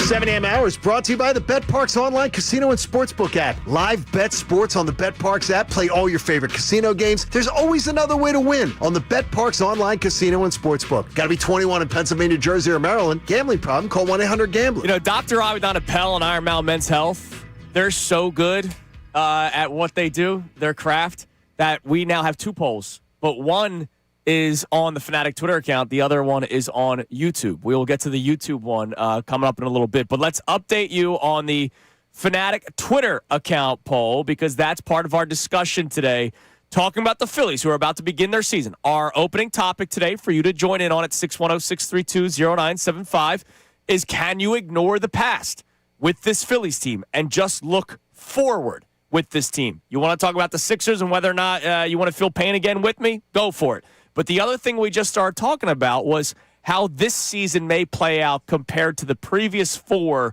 that we have seen, where all have resulted in playoff appearances. Correct. All of them had totally different storylines during it. Yes. Backing into the playoffs, slow start, wild card berth. That was the second year. Running away with the division in 24. And yes, and last year, you're right, Johnny. Like, it was like Last year, I don't believe there was any. I believe there was a lot of people had not a lot of joy last year. Yeah, I had angst after they got swept by the Mets, and then they shut me up, and and then they ran away. I was down the shore, and I had people at the shore telling me, "Oh, did you hear your partner today?" And I'm like, "Look, I'm on vacation, dude, and I love my partner, but I'm not listening." And they were telling me, "Your partner said the division's over. The Mets are winning the division." That's what I said, he did not. And I'm happy to be wrong. I said, he did not. Per usual. And they said, yes, he did. And I Happy said, to no, be he wrong, did not. brother. Happy to be wrong. All right, what do we got? What's the Twitter poll looking like? So our question, what recent Phillies regular season do you expect this regular season to replicate? And we ran through the past 4 and the different ones. 2023, which was the wild card berth, is still winning, but only with 35% of the vote now. A big boost to 2025. John's pick, 28% of responders are saying it's going to be a division-winning season, but one of those bored seasons, and then 19 and 18% for 24 and 22, respectively. And the boring season sort of is going to play to the wake me up in October crowd. Yeah. Like if it's what I think it's going to be a lot of the, well, wake me up in October. I've seen this before. I'm sure that's going to be a big part of the conversation. We've talked about this a lot. It's going to be a long season. It is. There's going to be a lot. Well, baseball season's long anyway. Right, but the way a lot of people will react will make it sometimes feel long, and sometimes will bring down the That's vibe. why I can't today. Like, I can't go to a baseball season because I really enjoy baseball season. Like, it's the background noise of every night having games on. I love sitting out on the back deck and watching games, and just sometimes half-ass watching them, where you have it on and you're doing something else. And then you hear the pop of the bat, and then you look over. Yeah, no, it's beautiful. I mean, it's you don't have to be totally engaged. Like, you don't have to be watching, hanging on every single I'm locked pitch. in every pitch, holding my breath. Oh, jeez. All right, ESPN, their entire team of baseball, writers and reporters, they voted per division winners who they think will win. Okay. So just to give you an example, they voted the Yankees to win the AL East. They got 16 of the votes. The Blue Jays got 8. The Red Sox got 6. So it's a shocking thing that they voted the Yankees. Course. There are 30 people on this panel at ESPN. How do you think it played out in the NL East? 17-13 Mets. You're very freaking close. Like, oddly close. Wow. 16 Mets, 13 Phillies, 1 Braves. Who's a 1 Brave? Not sure. I'm not sure. It doesn't say who voted for who. Oh, it doesn't? It just says 16 panelists voted Mets for 13 voted like people Phillies. didn't put their voat to a name? I'm sure somebody maybe put it out there on social media. That'd be the damn Iliad if you had 30 breakdowns for every vote for every single Well, no, one. they have the New York paper had the other day, which has 10 baseball writers, had a grid. They put up a grid. Right, showed who they had. And everybody had to post their votes. I mean, I want to know who says stuff. I'm sure we could Google. You know what I mean? I don't want to go through all the writers, but I'm anxious to see. I would love to see who believes. I don't see it with the Braves because if I did see it a month ago that they'd be right there. I thought 3-team race till Labor Day. Until all these injuries start piling up. I don't understand it. Anybody's saying it now. So they obviously have the Phillies making it as one of the wild card teams because the majority of the panelists have the Mets winning the division. They wrote a make the case for the Mets to win the division, make the case for the Phillies to win the division. What'd they say? For who? The Mets? Yeah, the Mets winning the division. I'm fascinated why it's so that the Mets would be the walking away favorite. I'm anxious to hear why. Kylie McDaniel wrote, kind of how Tim McManus does the blurbs for the Eagles. When Kylie says it, I tend to listen. This is Kylie McDaniel. Between the Mets and Phillies, I like the Mets' young depth. Mentioning a lot of the players on the roster, some of them that will start in Triple-A but could make it up at some point, while the Phillies only have 2 or 3 players at the Triple-A level. What is that about, Kylie? That does nothing for me. Did Kylie Kelsey write that? I also like the Mets having key players in contract years such as Bo Bichette, Freddie Peralta, and Luis Robert Jr. I don't mind that rationale. Kylie with a good point there. I don't mind that rationale. Now, Hembo wrote the Phillies won. Okay. Make the case for the Phillies to take on the division title. Reports of the Phillies' downfall have been greatly exaggerated. Yes, Bo Bichette left them at the altar only to sign with their biggest nemesis, necessitating a JT Realmuto overpay as their pivot. Yes, Ranger Suarez signed a $130 million deal in Boston, rendering an Andrew Painter emergence a necessity and not a luxury. Even so, Philadelphia still has a top 5 rotation, an improved bullpen, and a lineup with a 1-2-3 punch that can hang with anybody. I don't even care about the lineup. This rotation is why I have the Phillies win the division. The rotation in the bullpen is the best pitching combination in the division, and I don't think it's close. And for a regular season, you take that. I think the Braves bullpen rivals the Phillies bullpen, but the Braves rotation is a mess. It's a dumpster fire. Yeah, it's falling apart. It's not close to the Phillies rotation. Now look, the Mets rotation isn't bad, right? Freddie Peralta was a big addition. I think it's a very nice rotation. We'll see. Nolan McLean, first full season in Major League Baseball. He was great when he came up last year. How's that hold up? Clay Holmes has been solid for him. Hey, Holmes. David Peterson as their fourth guy in the rotation. That's a nice 4. That's a nice 4. And then Kodai Senga is their 5, and he's been up and down since he reached the Mets, and a lot of it has to do with injury. They have a deep rotation where you're kind of like what we say about the Phillies. Every night you feel like you have a chance of winning. Good club. But you compare the two bullpens. Like I'm sorry. The Phillies bullpen's much better. Like much better than the Mets. I mean, if the Phillies can hold their own against when they play the Mets, if they can just keep the games close, the Phillies have a distinct advantage over the Mets. By the way, the Mets have Dick Lovelady in their bullpen. Yeah. Richard Lovelady. They do? Great name. Is a part of their bullpen. Lovelady. Yes. Oh, okay. All right, what do we have on our text line? Something we have in common with them. Davis Honda text line. Feel the Davis. We met the folks from Davis Honda last night. Great folks. Feel the Davis difference. Check them out, Davis Honda in Burlington. What we got? Joe in the Northeast checks in, says Phillies are going to miss the playoffs. I do not understand all this hype around the team. The lineup hasn't changed, and it will fail again. Well, so hype what? Playoffs? Because regular season, they've made the playoffs with this lineup. To say this lineup, I'm with you. I've complained as much as the next guy. Yes, you have. But I also tell you they're going to the playoffs and will probably win the division because they've been doing it. Okay, I need to hear if that texter, Connor, if that texter could tell me who are the playoff teams in the National League. Because if somebody could tell me, okay, if someone told me, John, I don't think the Phillies are winning the division. I think this lineup's going to let them down. I think this lineup's aging. And, okay, I can buy it because I could buy into the Mets winning the division. But if you tell me they're going to miss the playoffs, I need to hear who's making the playoffs. Who's making it? You tell me. Because I don't understand that part of your argument. That's the part that I find confusing. Yeah.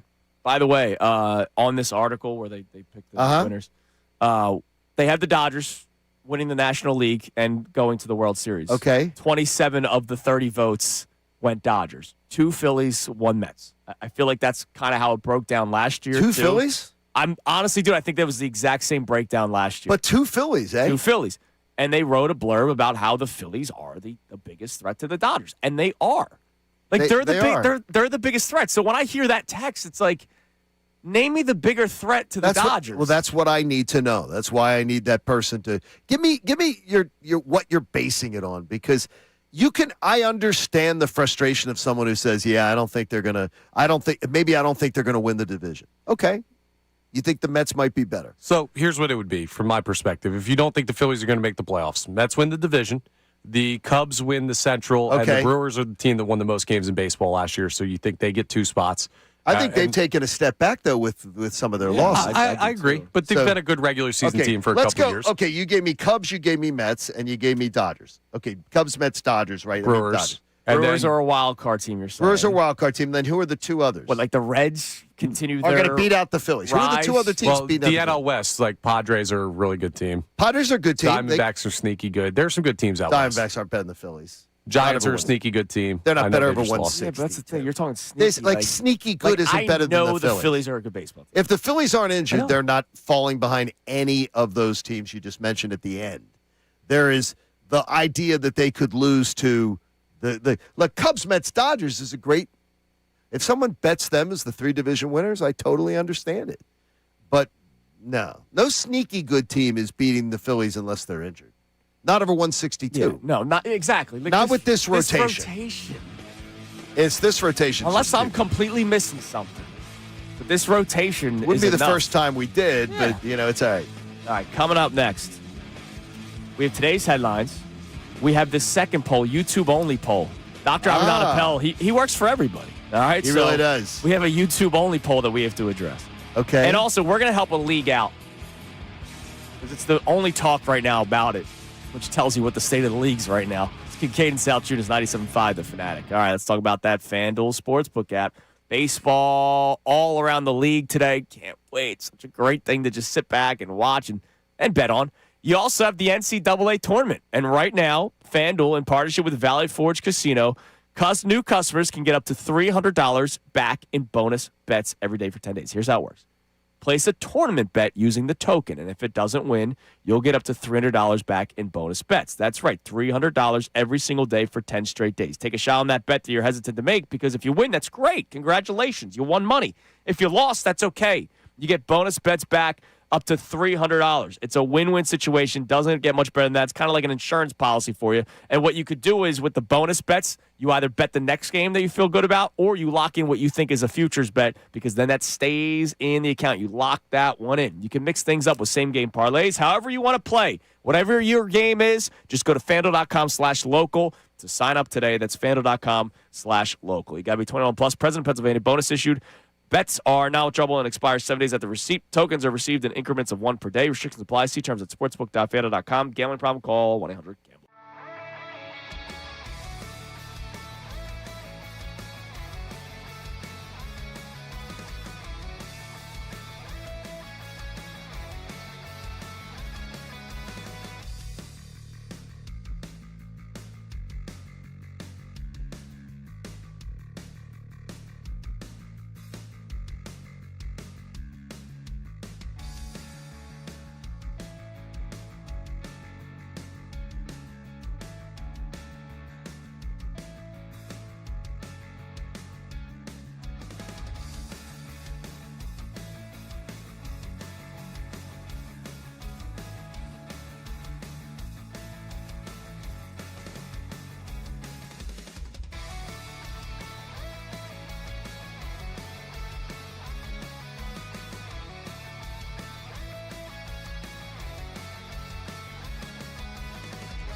at least most of the time.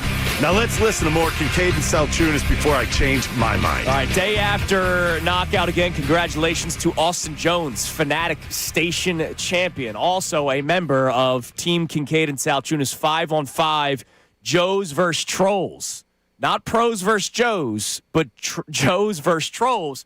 Because you were able to watch Knockout on YouTube last night, and some of our YouTube viewers have a lot of things to say, Johnny. A lot of stuff, a lot of chatter. So we called out the 5 that have talked the most. Rodney Bird, head engineer here at Beasley, Philadelphia, even chimes in. Now, he wouldn't count for being able to play, though, because we could use Rodney. We could use him. The round mound to rebound. Damn right. But he said he's not that round anymore. He looks great. There's a basketball court right here outside of the studio. So here's what we'll do. You guys watch on YouTube every day, so you're part of the show, right? No matter what the discourse is, you're part of the show, and we appreciate you. You're part of the family. You don't always have to love your family members. You'll give you a tour of the station. Yes, we would. And then we'll play 5-on-5. I'm so in. This would be great. And this would be a fun what's thing. really interesting? The ones that had the most smack to talk, they have not chimed in much. Come on now. Since then. I call them out, keyboard warriors. We're running the court because if you're going to make fun of other people, look, you could a 60-something guy, you could run the court with me, right? Yeah. Mopar is wondering if he could bring an oxygen tank. Come on, Mopar. I've stood next to you, Same. Mopar. 5-on-5. Bring it. All right. Real quick before we get to headlines. John, you want to fix the league. I think they need a lot of help. Okay. Adam Silver once again about tanking. Yeah, it said Adam Silver yesterday. It is come together that they are going to, they have agreed, they're going to come together with rules to fix tanking. And these rules will be implemented as soon as next season. So there are going to be penalties for tanking. Now, the scourge that the 76ers brought onto the NBA is now going to be finally eradicated. I give you and Connor and myself, it's one rule. The commissioner says, Andrew, one thing, Connor, one thing that I can do to eliminate tanking. What would you suggest to Commissioner Silver? So last month or 2 months ago when Shams put out the tweet about here are some things that have been floated out by executives that I like the most is you can't be like a top 5 pick back-to-back years. You have to incentivize teams that stink, right? Like, because there are teams that are bad in all sports. This is nothing new. And if you get rid of the lottery, teams are going to continue to tank because then they just have the worst record. That means they're going to get the number 1 overall pick. So I like the idea of not being in the top 5 back-to-back years. See, now I don't like that. I don't like that one myself because I think that there's a way you can be rebuilding properly and end up in the bottom 5 and deserve to be there. Sure. Mine is go back to the original lottery. Every team that misses the playoffs is in the lottery. Yeah. And you do the draft order in a lottery. Nobody's weighted. The worst team, the best team. So there's no incentive to lose. Is it equal percentage chance? Everybody's equal. Yeah. One envelope, one hopper. That's how they had the frozen envelope for the New York Knicks envelope the year they introduced it. So they knew that they were getting the Patrick Ewing envelope. When they reached into, when David Stern was reaching in, he's picking one frozen envelope. Oh, there's the frozen one. I'm going to pick the warm. Then the frozen envelope, he knew which one to choose. Allegedly. David Stern, rest in peace. Connor? Oh, man. I think it has to be lottery related or pick related. That's the only way because you can't make these guys play, like force them out onto the court. And the injury thing gets tricky with the evaluation from outside. Who's really hurt, who's not really hurt. So, it would have to be something with incentivizing winning later on in the season or decentivizing losing. So maybe there's a point in the season where afterwards it's like you can improve if you're out of the playoffs, your draft position by winning. And makes those teams have to compete down the stretch. Okay, that's an interesting one. I've never thought of that. That sounds complicated, but I'm sort of intrigued. Because then you won't have a crappy team on purpose because you need to have players that can actually win you a basketball So, like, game. when you're, how about, like, are you saying sort of like... Like, once you're eliminated from playoff contention, the most wins after being eliminated gets the number 1 overall pick. But that would incentivize you to fall out of competition the fastest. But also, once you're eliminated, it would mean you're watching that team saying, I know they're putting in effort. All right. Okay, there's some oddity to your thought process that I really find intriguing. Right, because it takes away teams losing on purpose for a month. it's interesting. At the end, that I find that's an oddly intriguing one. I just understand. I think going back to the original system, you miss the playoffs, you're in the lottery. Yeah, determine the draft lottery, and every single city that misses the playoffs then is dreaming that they're on none of this secret pinball crap. Where the Dallas Mavericks make the worst trade in history, and then all of a sudden they get Luka, they get the number 1 pick in the draft. Yep. The New York Islanders give up the All-Star game. Amazing. All right, time now for today's headlines with Connor Thomas.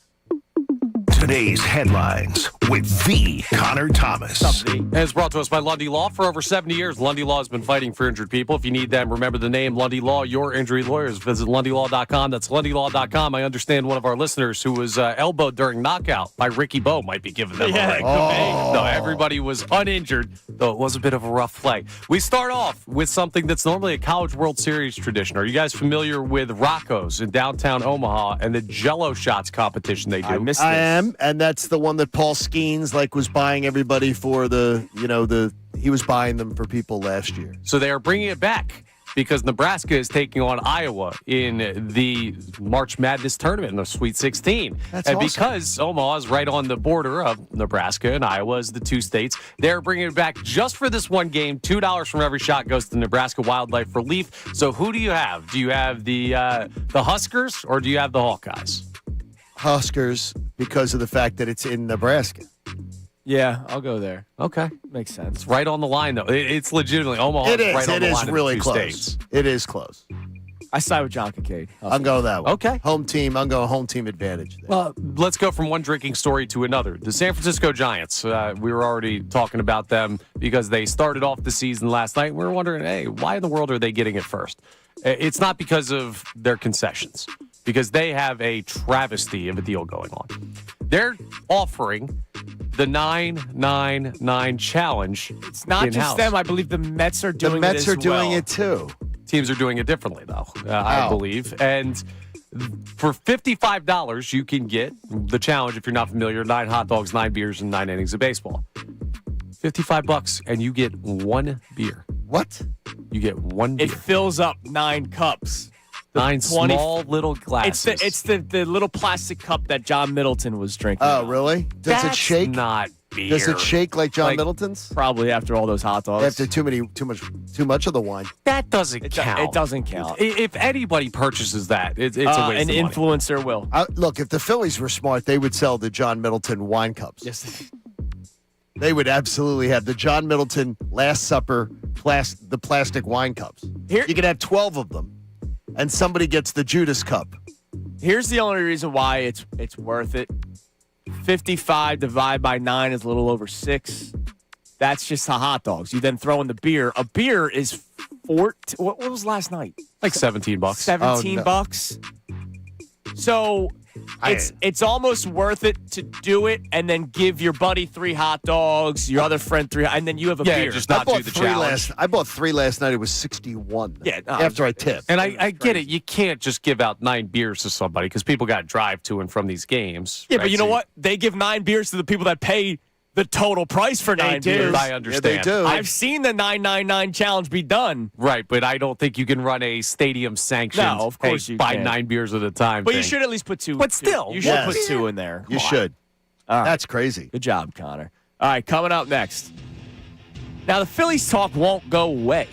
It's opening day. We're celebrating all day today. But in studio the next 2 hours, our man Andrew DeCecco.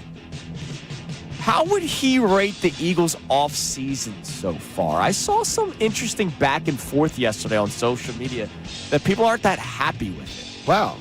So Andrew DeCecco will join us in studio for the remainder of the show. We got opening day talk still, don't you worry. That continues on Kincade Salciunas 97.5, The Fanatic. Now on 97.5 The Fanatic Sports Update. Sixers run it up on Chicago. I'm Connor Thomas and Paul George and Joel Embiid. We're back in action last night for the Sixers, and action's what you got at the Xfinity Mobile Arena. The Sixers put up 157 in a 20-point win over the Bulls, their highest point total as a team in over 50 years. Embiid had 35. Paul George had 28. Here's how it sounded here on 97.5 The Fanatic. Here's Payne to Joel, 14-footer straight away, and Embiid has made that. 35 points for Embiid, just knocking down field goals near the foul line area with ease. He's got a dozen baskets in the game. And both of them look good. Both of them looked healthy. Something to keep an eye on as the Sixers make the playoff push. They're off until Saturday. It's opening day for the Phils. Baseball season is officially back here in Philadelphia. Game 1 of 162 is today at 4:15 at Citizens Bank Park. Phillies Rangers, Christopher Sanchez facing Nate Eovaldi in the pitching matchup. Flyers host the Blackhawks tonight at 7 p.m. trying to keep their playoff hopes alive. You can hear that game live here on the Fanatic. And we're now officially under a month till the NFL draft. That's why we've got Andrew DeCecco joining us. Coming up next, he'll be with us for the rest of the show.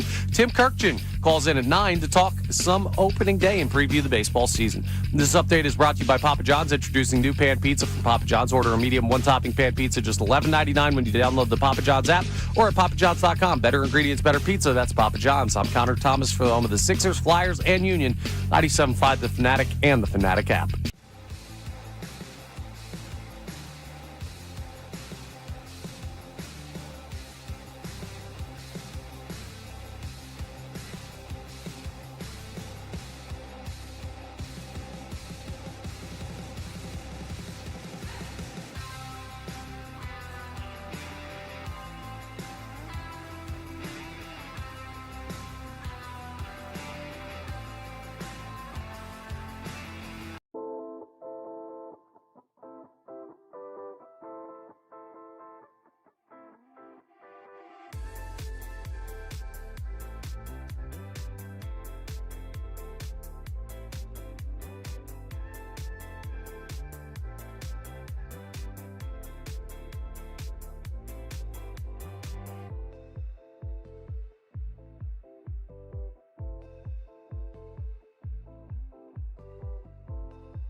Guessed it with me, John Marks. That's coming up at 10 o'clock. Let's get back to more of Kincade Salciunas right here on 97.5 The Fanatic. All right, it is 8 a.m. on opening day. We are counting down, getting you ready for opening day. Phillies baseball, they host the Texas Rangers. 4:15 first pitch today.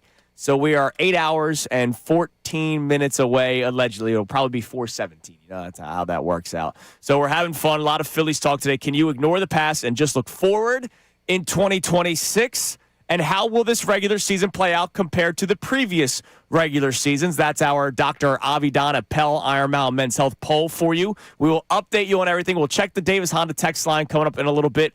But, Johnny, not only is today opening day, today marks 1 month. One month yes, to the NFL draft. 4 weeks.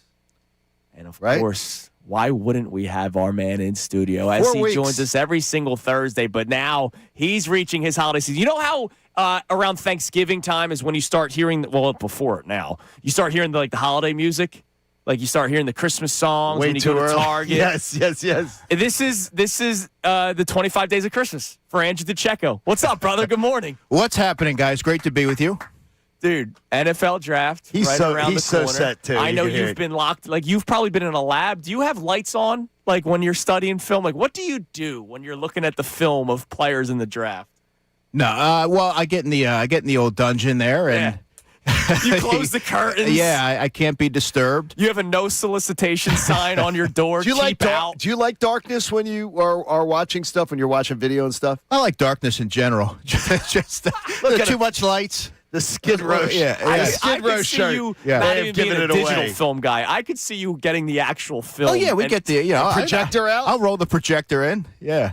like Ace Ventura laces out. Listen, Like, I want to be able to give you guys and the audience the most comprehensive analysis possible. you're the best. I love it, man. I love it. No, the thing is, though, it's funny is there are people who will laugh that will think he's not telling the truth. No, Andrew's I'm telling the laughing truth. because he's absolutely telling the truth. Yeah, like when you don't hear from me for a while. Yes. It's, I'm working. You're in the lab. Yeah, you're I'm you're working. studying film. So, Andrew, before we get to draft talk, because we're going to get to that throughout the course of your stay here with us, I saw back and forth on social media yesterday, which is always, that's where you get your information. That's where you get the feel of the city. Naturally. But there was back and forth about this offseason.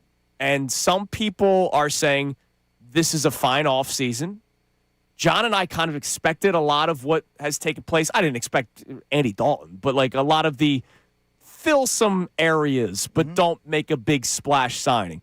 There are people that are upset with the lack of big splash signings. You went through, Johnny, the tweet that guy posted, thread, the last 10 Super Bowl champions Right. As far as the, had a big splash signing. the big splash. and people that- are like, oh, damn. Well, we're not getting a big splash. And I'm like, I sort of am okay with it. So what's been your thoughts on the Eagles' offseason so far? Yeah, I mean, I think Howie Roseman gave everybody the answers to the test when he spoke at the NFL Scouting Combine, when he had his end-of-year press conference, preparing everyone for what was to come. And there was going to be an offseason in which you're patching things up, you're taking some one-year swings. Now, I had no issue with what they did last offseason. I had an issue with the evaluation of those one-year deals that they brought in because not many of them panned out. But you're talking about adding depth at wide receiver, adding a veteran quarterback. They did some extensions. They traded away a player who clearly wasn't going to be a fit here. And out of one of the big four free agents that they had, they were able to make it work with Dallas Goedert, where a lot of folks out there didn't think that was going to be possible. And so they've checked off a lot of boxes. They've draft-proofed the roster so you can go into it without having the urge to reach for a player at a position of need. So I think all things considered, they're making the most of what they have to work with. So I think for those reasons, you should be at least pretty at peace with what they've done thus far. Do you like that he's, Howie, set up the cap structure right now where there's still money in case they want to do something? Obviously, the big one is Grenard. Like, do they make the trade for Grenard? I know he wants a contract extension. Do you think this has been a smart play? There's also the A.J. Brown factor of it. How have you sort of seen what Howie Roseman's done for future stuff as well? Yeah, they've allowed them some flexibility there if they want to make a trade. And that's another thing. You may look at edge rusher, you may look at safety and say, there's no way that they can go into the season like this. Okay, Right. well, the season's in September, and there are other avenues that you can bolster a position group, whether that's trade, whether that's the draft. You're not going to find a lot now in the second and third wave of free agency, but yes, they've armed themselves, Andrew, with a lot of flexibility where if they want to go get someone like a Jonathan Grenard, they can certainly do that. If they want to trade for a safety and add a veteran to pair with Drew Makuba, they could do that if the price matches, what they want to do. That's the right now. It's we talk about what this offseason is. Did you going into the offseason, did you look at this roster and what potentially they were going to lose and say splash was necessary? No. Like, that's how I sort of look at the people that are claiming for splash. And that doesn't always equal success, too, by the way. But the idea is, what was necessary in your mind? If we're going to say to people, because I'm looking at people going, I don't think splash was necessary. What was necessary? I think retaining one of the big four free agents, meaning Dallas Goedert, Jalen Phillips, Nakobe Dean, and Reed Blankenship, Dallas Goedert was really important because they had no tight ends aside from E.J. Jenkins and Jaheim Bell under contracts, and so you now have your tight end one. That checks off a huge box. Sure. That was one of the more prominent talking points going into the offseason. I think that was important. I think some of the restructured deals are important. Jake Elliott, Michael Carter II, trading away a player who clearly wasn't a fit for this defense in Sidney Brown because he would have otherwise made the team for special teams, but he wasn't going to help you defensively. They kind of gotten past that hurdle. They've done a lot of little things that I think once the season rolls around, once training camp rolls around, you're going to see sort of these ideas come into focus a little bit more. So I like what they've done, and I don't know that they needed to make a splash. They have a lot of headliners on both sides of the ball. They know that they have to pay their defensive cornerstones, and they're preparing to do that. And then offensively, I think this really sets up for them to go into the draft and take the best player available offensively and start to restock that side of the ball, and you can now focus your investments on the other side. You mentioned Jake Elliott, and after the restructuring happened, Jeff McClain put out the tweet that, don't be confused, this is just, they're restructuring. They're not bringing in a body. At least that's what he's hearing so far. Would you be surprised if they did not bring somebody in to compete with Jake Elliott during training camp? Well, based on what Jake's going to be making this year, he's going to be on the roster. He will be their kicker. Now, should that preclude them from bringing in an undrafted free agent to compete, or at least allow the Eagles to get eyes on him for a summer and maybe you afford him a practice squad spot in the event that something happens, the bottom falls out? I think that would serve them well. Jake Elliott, throughout most of his Eagles career, has gone uncontested in training camp, and I don't think that should be the case now. But Howie Roseman has supported Jake Elliott at the podium at the NFL Scouting Combine. Very clearly, too. And if you look at the way his contract is structured, he's going to be the kicker in 2026. That thrills John. But has the bottom not fallen out with Jake Elliott? He's the worst kicker in the NFL over the last 2 seasons. Yeah, he's been really shaky in the regular season. He has come through in the clutch in the postseason. It's about getting there. But, I think with Jake, if you're viewing it from, a little bit objectively, he has built up enough equity that he warrants the benefit of the doubt. But that's not to say that you don't bring in competition to kind of keep him honest and let him know, hey, look, we're kind of weighing some options here in the event that this is a reoccurring trend here. Sure. All right. Opening day. I know you're fired up for the Phillies as well, even though you've been in the lab studying all the film. We'll do another DeCheco deep cut later on the show today. Sure. I got a couple. Damn right. Yeah, of course you do. You just rattle them off like it's nothing. Opening day. Our topic, one of our questions for the people today, it's 610-632-0975. Coming up in a few minutes, we'll check the Davis Honda text line, feel the Davis difference in Burlington. Can you ignore the past? And the past is the last 4 seasons, and of course the way they finished. Can you ignore the past 4 seasons from the Phillies and just look forward?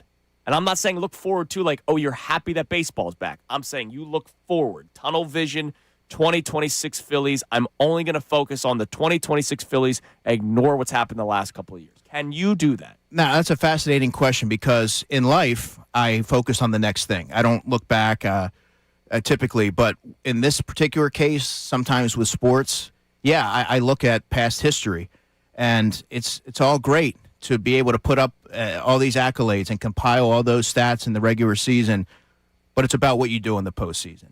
And I'm not one of those who say, wake me up in October, right? Because I think you have to, we've talked about this before, Andrew, part of sports is enjoying the ride, and I think that's really important, and I certainly do that, but there's always going to be, okay, that's great, but let's see now what happens in October. And there's questions that I have because a lot of similar faces, a lot of similar names around on the roster this year, but that's not stopping me from being fired up for opening day. And you got Ricky Bo throwing out the opening pitch, my Bash brother, so awesome. And I'm super excited about that. But yeah, I mean that's kind of the way I view it. Everything you've seen for the past 4 years, what's going to be different this time around? Could we say the same thing with the Eagles? Yeah. I mean, can we say, are we going to be saying the same thing in September when the Eagles kick off? Or are the Eagles going to seem different enough? I think from last year's model that was really sort of putzing around. Yeah, I would imagine that the same logic applies. Well, different coaches, different but different I don't approach. have the feel of run it back with the Eagles. You know what I mean? Eagles change enough. It's not, but you also have to look at the past couple of years and ask yourself what's going to be different now, and have they strengthened this area and that area? There's always going to be those questions. So if we're going to compare Phillies Eagles, right? Yes. The Eagles noticed there was a major issue with their coaching staff, so they made a change with Sean Mannion. Rob Thompson. The Phillies have not changed anything. They created a new position for Don Mattingly to be able to sit on the bench. No, they just keep saying that everything's okay. We're fine here. Nothing to see here. I know Rob Thompson will tell you 23% of the roster is different, and if it's 23% of the roster is different, you can't say they're running it back. A response on social media, Anthony chimes in here because shout out to Austin Jones and Sean Rodman. They posted the question, the video in the beginning. He says, no, I can't ignore the past. They don't get to just run it back and have us give them a clean slate. It's not happening. Like Rob Thompson saying about the roster. You can't. The rotation's almost the same. The position players are almost the same. Like, you can talk about the fringe. That would be like the special teamers on the Eagles. Sure. And Howie Roseman saying, well, I added 11 new special teamers. By the way, JT Gray is a phenomenal special teams player. How about that? I love that. 3-time All-Pro, man. One of my favorite players to watch in the third phase. You mentioned the position players. If you're looking at what will be the opening day line today, because they're facing a right-handed pitcher, 7 of the 9 guys are returning. Yes. Right? Turner, Harper, Yes. Schwarber, which you weren't going to move on from those guys. No, and you We weren't. get it. Well, you can't. Bohm, you could have Schwarber. Bohm's been here. Stott, he's been here. Yeah. Garcia is one of your 2 new guys. And Justin Crawford is the other one of the 2 new guys because Marsh and Real Muto are 7 and 8. And unlike other organizations, it took Justin Crawford, getting his AARP card to get invited up. They made him stick around. Other organizations are like, 19-year-olds, 20-year-olds, come on up. Let's get up here and play. You mean I'm teasing. Kevin I'm glad he's McGonigal? here. I'm glad. Hey, The Philadelphia area's own? I'm going to root for a Bonner guy. That is really outlandish for me. That tells you something. What a great kid, He though. is 21 years old. What a great kid. Ready to go, man. Great How about story, that? too. Congratulations to him. So what gives you guys the confidence that it's going to be different this time around? It's We not just that I rattled have off the confidence. names. It's that I can't keep doing it to myself. Like, I just got to – I'm doing it with the Sixers right now. Last night, Joel Embiid, Paul George come back. I'm just going to look forward. I have 10 games. It's a lot different than 162. Or 9. I have 9 games left to just look forward. Watch Joel Embiid and how he plays. Watch Paul George, how he plays. Hopefully get Tyrese Maxey back and watch how he plays. I can't think back to the playoffs that they have pissed me off in. I can't think about Paul George's suspension, Joel Embiid's injury. I can look forward. I'm going to try to do that with the Phillies because the Phillies have pissed me off over the years too. But I know that regardless of how I feel about this team come playoff time, I know that they're going to be there. Yeah, it's a good thing. baseball team. The big question now is, are they a great baseball team? Do they have the necessary ingredients to take it to the next level? And they don't. Whereas, like for the Phillies, they deserve the grace of belief because they've shown you that they're going to be there. Whether they succeed or not, we'll find out. Like with a team like the Sixers, you can't give them the grace because they continually kick you in the privates. Yep. Better wear steel cup. They sure do. All right, what do we got on the text line? The Davis Honda text line, 610-632-0975. We'll have Eagles talk with our man, Andrew DeCecco. Don't forget, coming up at 9 o'clock, I know Connor's been mentioning the updates. We love it. Love talking to Tim Kurkjian any chance that we get. He joins us coming up at 9 o'clock to get us fired up for opening day, one of the biggest baseball people we know. What do we got on the text line, Connor? Trevor from Percy checks in, says if Cowboys fans can ignore the past, then every year is their year. This year is our year with the Phillies. Bleep the Dodgers. See, I don't want to be a Cowboys fan. I don't want to act like them. I don't want to have their stupid belief system. That's a fair point that you don't want to be a Cowboys fan. No, I don't want to be act like them at all. Yeah. I want to believe. I want to believe for a reason, not just believe because I'm a Cowboys Well, fan. and you can believe for a reason. No, I believe the Phillies are better. Like if the rotation goes out there and is keeping teams to 3 earned runs or less every single night, that works in the playoffs too. You know more about Jesus Luzardo's viability as a starter than you knew last year at this time. Mm-hmm. You know more about the idea of Christopher Sanchez as an ace than you did last year at this time. You got a better bullpen. I feel better. Like, I feel better about this team. Yeah, Andrew, to your point, though, about the pitching staff, yeah, that 2 or 3 runs, that should keep you in every game in theory. But what happens if Kyle Schwarber, in the past, it's been what happens if Kyle Schwarber is not on that night? Right. And that's been the problem come playoff time. But I can't think about October and March. I just can't. That's why this whole wake me up when October thing, and I know you're not one of those guys. I can't think about October. I want to think about March 1st. I want to think about April. I want to think about a series in May. That's all and he's June thinking and about July. is April. He's thinking about the it's April true. 23rd, The 24th, NFL draft. 25th, especially the 25th, his favorite day. That's going to be awesome. Day 3 of the Day draft, 3. when I will be teeing off to play golf, and I will say, enjoy your favorite day of the year. I can't think about October every day. I can't. No, I can't do it. I refuse to get sucked into the vortex of just, We were talking And about it's so far away. It too. is. We were talking about this with the Flyers the other day. you miss out on so much There in were life. people that were upset that the Flyers were winning games because it's going to hurt their draft percentage of getting a higher pick, right? And John and I were asking this question on the air. Like, you mean to tell me when they got the shootout win or the overtime win on the West Coast trip, and you were somebody that didn't want the Flyers to win, did you pound your fists on the table and say, damn it, I hate that they won? Like, the Phillies, if there's a walk-off home run on April 7th, are you watching Bryce Harper round the bases and saying, let's see it in October? That's 6 months later. Yeah, that gives me Randy Quaid vibes from Major League 2 when he's sitting there in the outfield making those comments. Yeah, like I can't do that. Like I can't do that. As critical as I am of this baseball team, I can't live my life that way. Yeah, that's a No. tough way to live, man. I just don't understand it. It's like you just don't. Do you not want to have fun? Do you not want to, on a random Thursday night, go, they're not eliminated yet? The Flyers are not eliminated yet. I can watch tonight and have some fun. The Sixers, they're going to be in the postseason, hopefully out of that play-in tournament. Damn right. As long the play-in tournament, I got to tell you, I'm not that enthused if they're in the play-in tournament. I'm just not. The play-in tournament will not enthuse me because you're not even in the playoffs. Like, to me, that doesn't enthuse me. When they end up in the top 6 seeds, I'm going to allow myself to go, okay, let's look at this thing. Let's see. Could it work? Is there a path? I just don't understand, though, not wanting to be enthused. Yeah, I don't Wanting get it to either. just suspend belief. All right, what else we got on the Davis Honda text line there, Connor? You ever seen that tweet where it's just like there's always somebody arguing with something nobody said? Like, I heard Steph Curry wasn't a good shooter. Yes. Like, Yeah. well, we've got it from Brady from Norristown, who says, stop saying this rotation is the strength of this team. We've seen year after year where they choke when they're needed the most. that's Really? ridiculous. Did you not watch the postseason? That's But wait, that's last year horrible. I'm sorry. the rotation was ridiculous. I don't really like to be mean to texters. That's a dumb text. Yeah, that is. No, wait a minute. No, did Rip Van Winkle text that? Like Not Brady from Norristown. not watching last year's postseason? Yeah, you clearly didn't watch. You didn't watch. That game 1 and game 2. Lizardo in his game. Ridiculous. Wheeler, ridiculous. I mean, not Wheeler. Nola Suarez when he came in. piggyback. I mean, like, come on. Come on. They lost 5-3 because Matt Strahm blew up. They lost 4-3. They Lizardo won was- 8-2, Lizardo was so good. and they lost 2-1.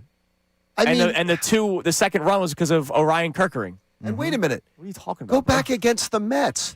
Go back at what Wheeler did against the Mets. Or Ranger or anybody. Like, it's never been the rotation. Of all the things, he picked the one that it hasn't I get a been. headache because it's like I saw something you didn't see. No, you didn't watch it. You didn't watch it. Obviously, your TV had a different game on. You were watching like the replays of games. Maybe it was the Blue Claws. I don't know. It might have been. Could have been. Or the River Sharks. All right, Are they still around? No, they're not. They didn't show your game, Andrew, when you shut that team down. I did. It's not a story I really brag about on the radio. Off the radio, we got to hear, but it's good. It's a good story. Hell yeah, he did. I'd have a tattoo of it. Coming up next, did Dave Dombrowski do it on purpose? That and the other messages from the top of the Phillies brass. And one more mention of this Joes versus Trolls. Because do we get Andrew DeCecco on our team if we do 5-on-5 hoops? There's a lot of YouTube commenters missing the message. We'll get to that next here on The Fanatic. Now, on 97.5 The Fanatic Sports Update. An offensive explosion for the Sixers. I'm Connor Thomas, and Paul George and Joel Embiid were back on the court last night for the Sixers, and it led to a 157-137 win over the Bulls, their highest point total as a team in over 50 years. Embiid at 35, Paul George 28. Here's how it sounded here on the Fanatic. Here's another shot by George, and that's good. Oh, man. Billy D, timeout Chicago. And the Sixers bench is hopping with joy. And George going, I told you. A great call by Tom McGinnis, and a great win for the Sixers last night. They're off until Saturday as they round out the regular season. It's opening day for the Phillies. Baseball season is just getting started. Game 1 of 162 today at 4:15 p.m. First pitch from the bank. Phillies, Rangers. Christopher Sanchez facing Nate Eovaldi in the pitching matchup in that one today. The Flyers host the Blackhawks tonight at 7 p.m., trying to keep their playoff hopes alive. You can hear that game live here on the Fanatic. And we've got officially under a month till the NFL draft. Andrew DeCecco will continue to break that down with us till the end of the show. Tim Kurkjian joins us coming up at 9 to preview the Phillies season. This update is brought to you by Papa John's, introducing new pan pizza from Papa John's. Order a medium one-topping pan pizza, just $11.99 when you download the Papa John's app or at papajohns.com. Better ingredients, better pizza. That's Papa John's. I'm Connor Thomas for the home of the Sixers, Flyers, and Union. 97.5 The Fanatic and The Fanatic.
Kincade Salciunas 97.5, the Fanatic, trying to set up Joes versus Trolls, a 5-on-5 basketball matchup. I'll explain more coming up in a little bit because a lot of people are missing the point because some people didn't tune in right at 6 o'clock, Johnny. And that's okay. And that's fine. We'll fill them in. We'll fill you in coming up in a little bit. But before we do that, opening day today. So we're focused, man. Phillies baseball starts this day, 4 o'clock, 4:15, first pitch.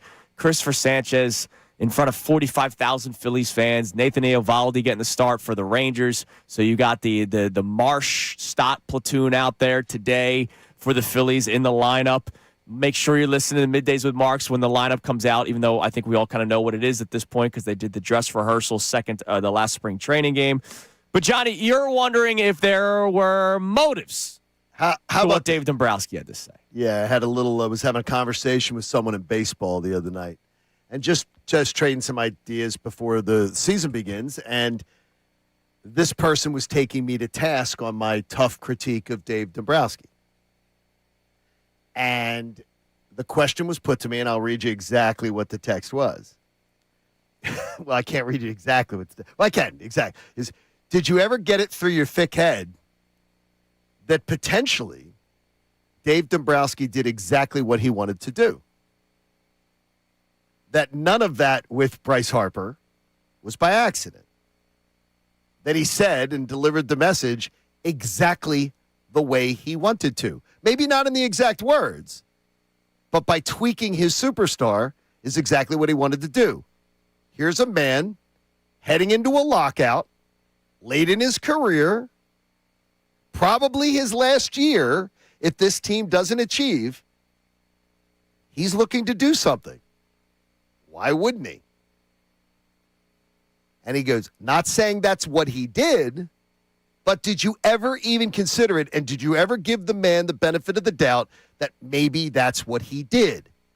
He's got a very tough job, and sometimes pushing buttons is part of it. Here's where I will completely disagree with whoever that person was. Then why in the next breath are you saying, but we had a good season? Well, no, he didn't talk, because he did. He was very honest. A good club. But he is. But he got the important part out. He didn't. There's not one lie detected in anything that he said. Right, Dave Dombrowski did not lie, but he says, look, he had a good season. He's the player, but he's not elite anymore. Yeah, but I don't think he was that forward-thinking when he made those comments. I think he was trying to stoke the flame or anything. I think he was just being honest there and it just kind of maybe he just rattled off his tongue. Look, the way I took the story, you guys are backing me then. This person was just saying to me, did you ever think that maybe he just decided, look, I'm going to be honest about this guy now. I'm just going to be honest about him. I'm not going to filter my comments. I'm late in my career. I'm heading to a lockout. The next season's probably gone.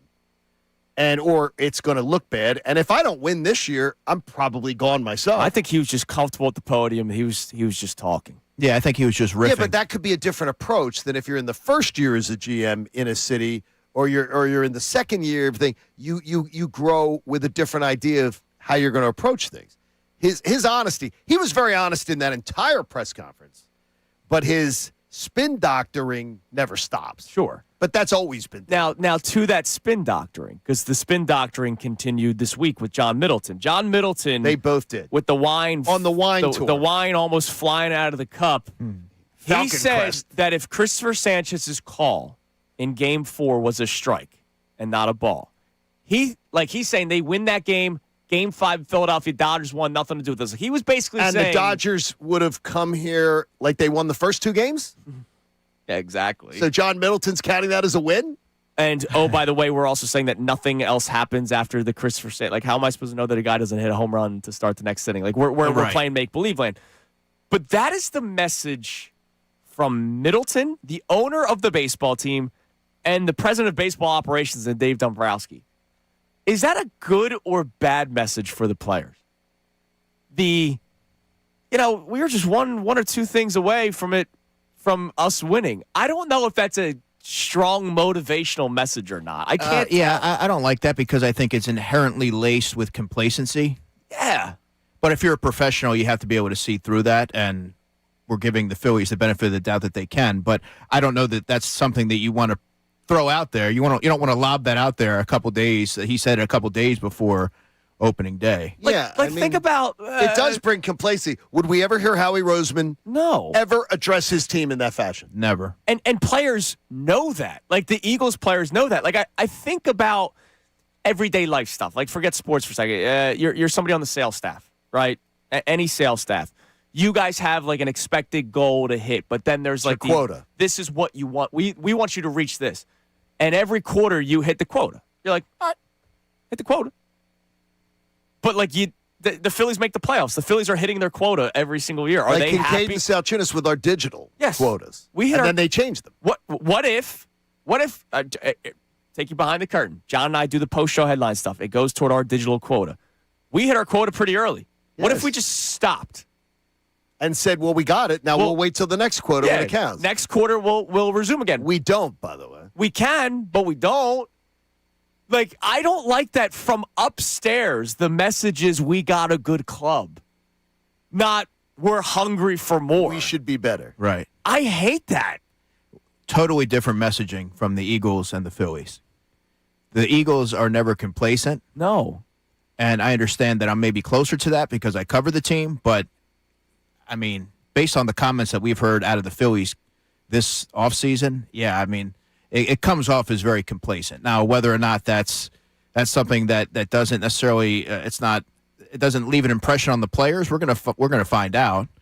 But yeah, I mean that's the optics are not great. No, I hate it. All right, last night was knockout.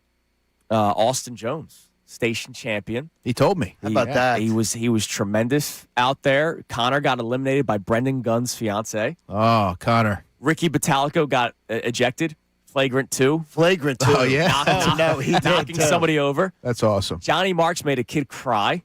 That's awesome. I mean, that's not awesome, but it's funny. A little kid. A little kid. Come on, Johnny. Cried. Yeah.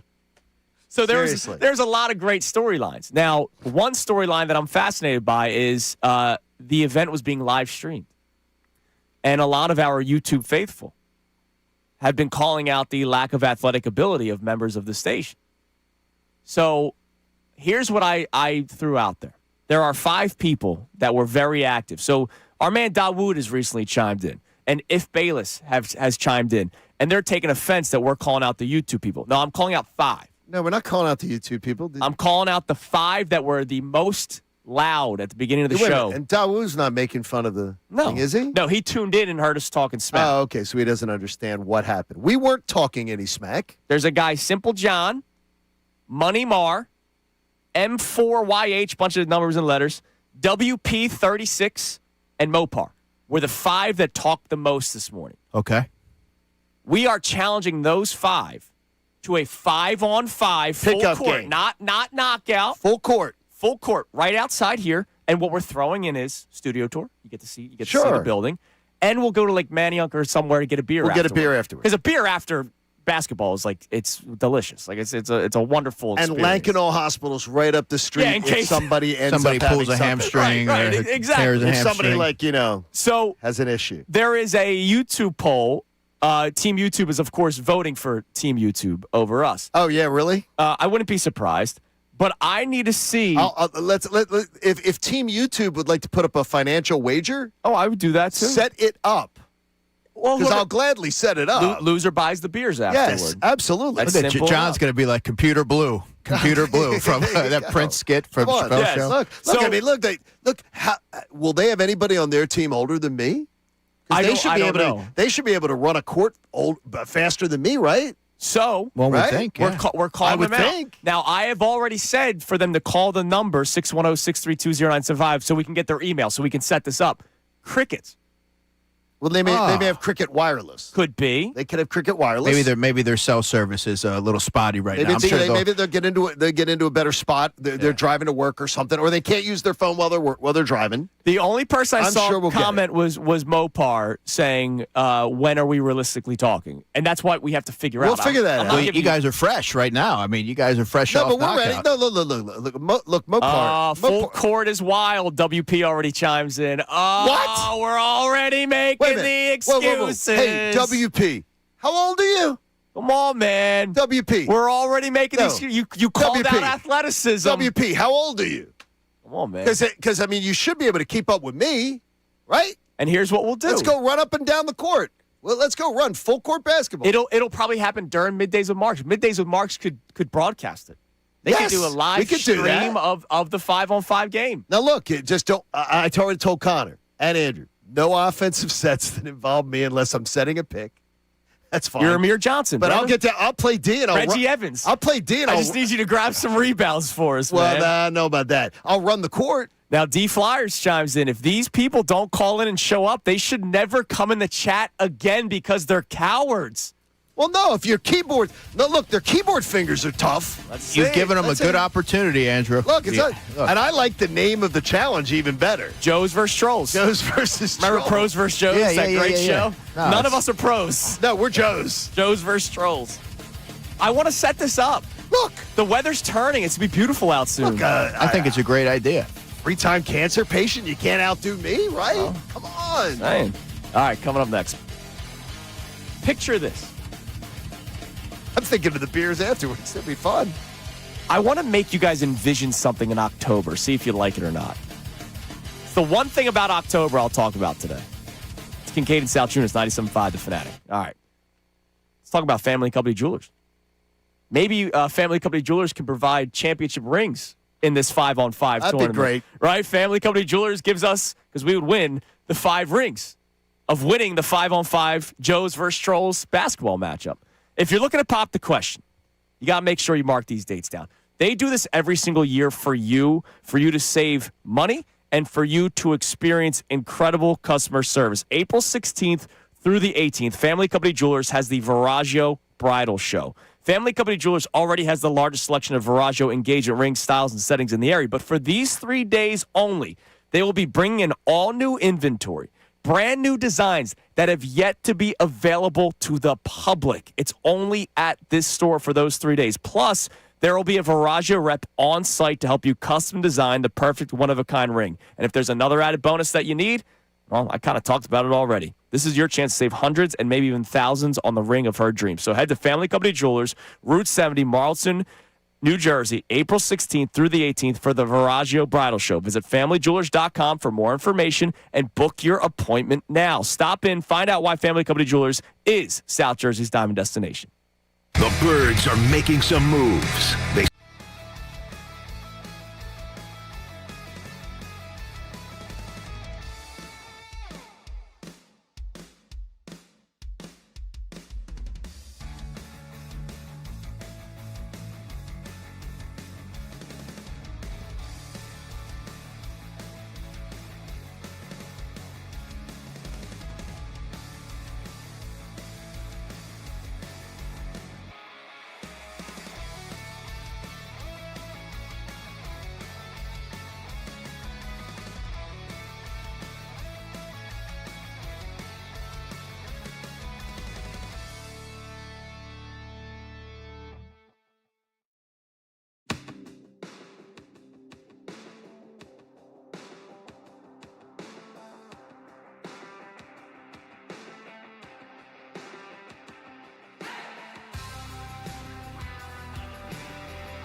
97.5 The Fanatic and the Fanatic app. All right, it's 8:47 here on Kincade Salciunas 97.5 The Fanatic. Quick update, still no calls from the 5 called out. Still no calls. You just have to call the number so we can get your emails and we can line up this 5-on-5.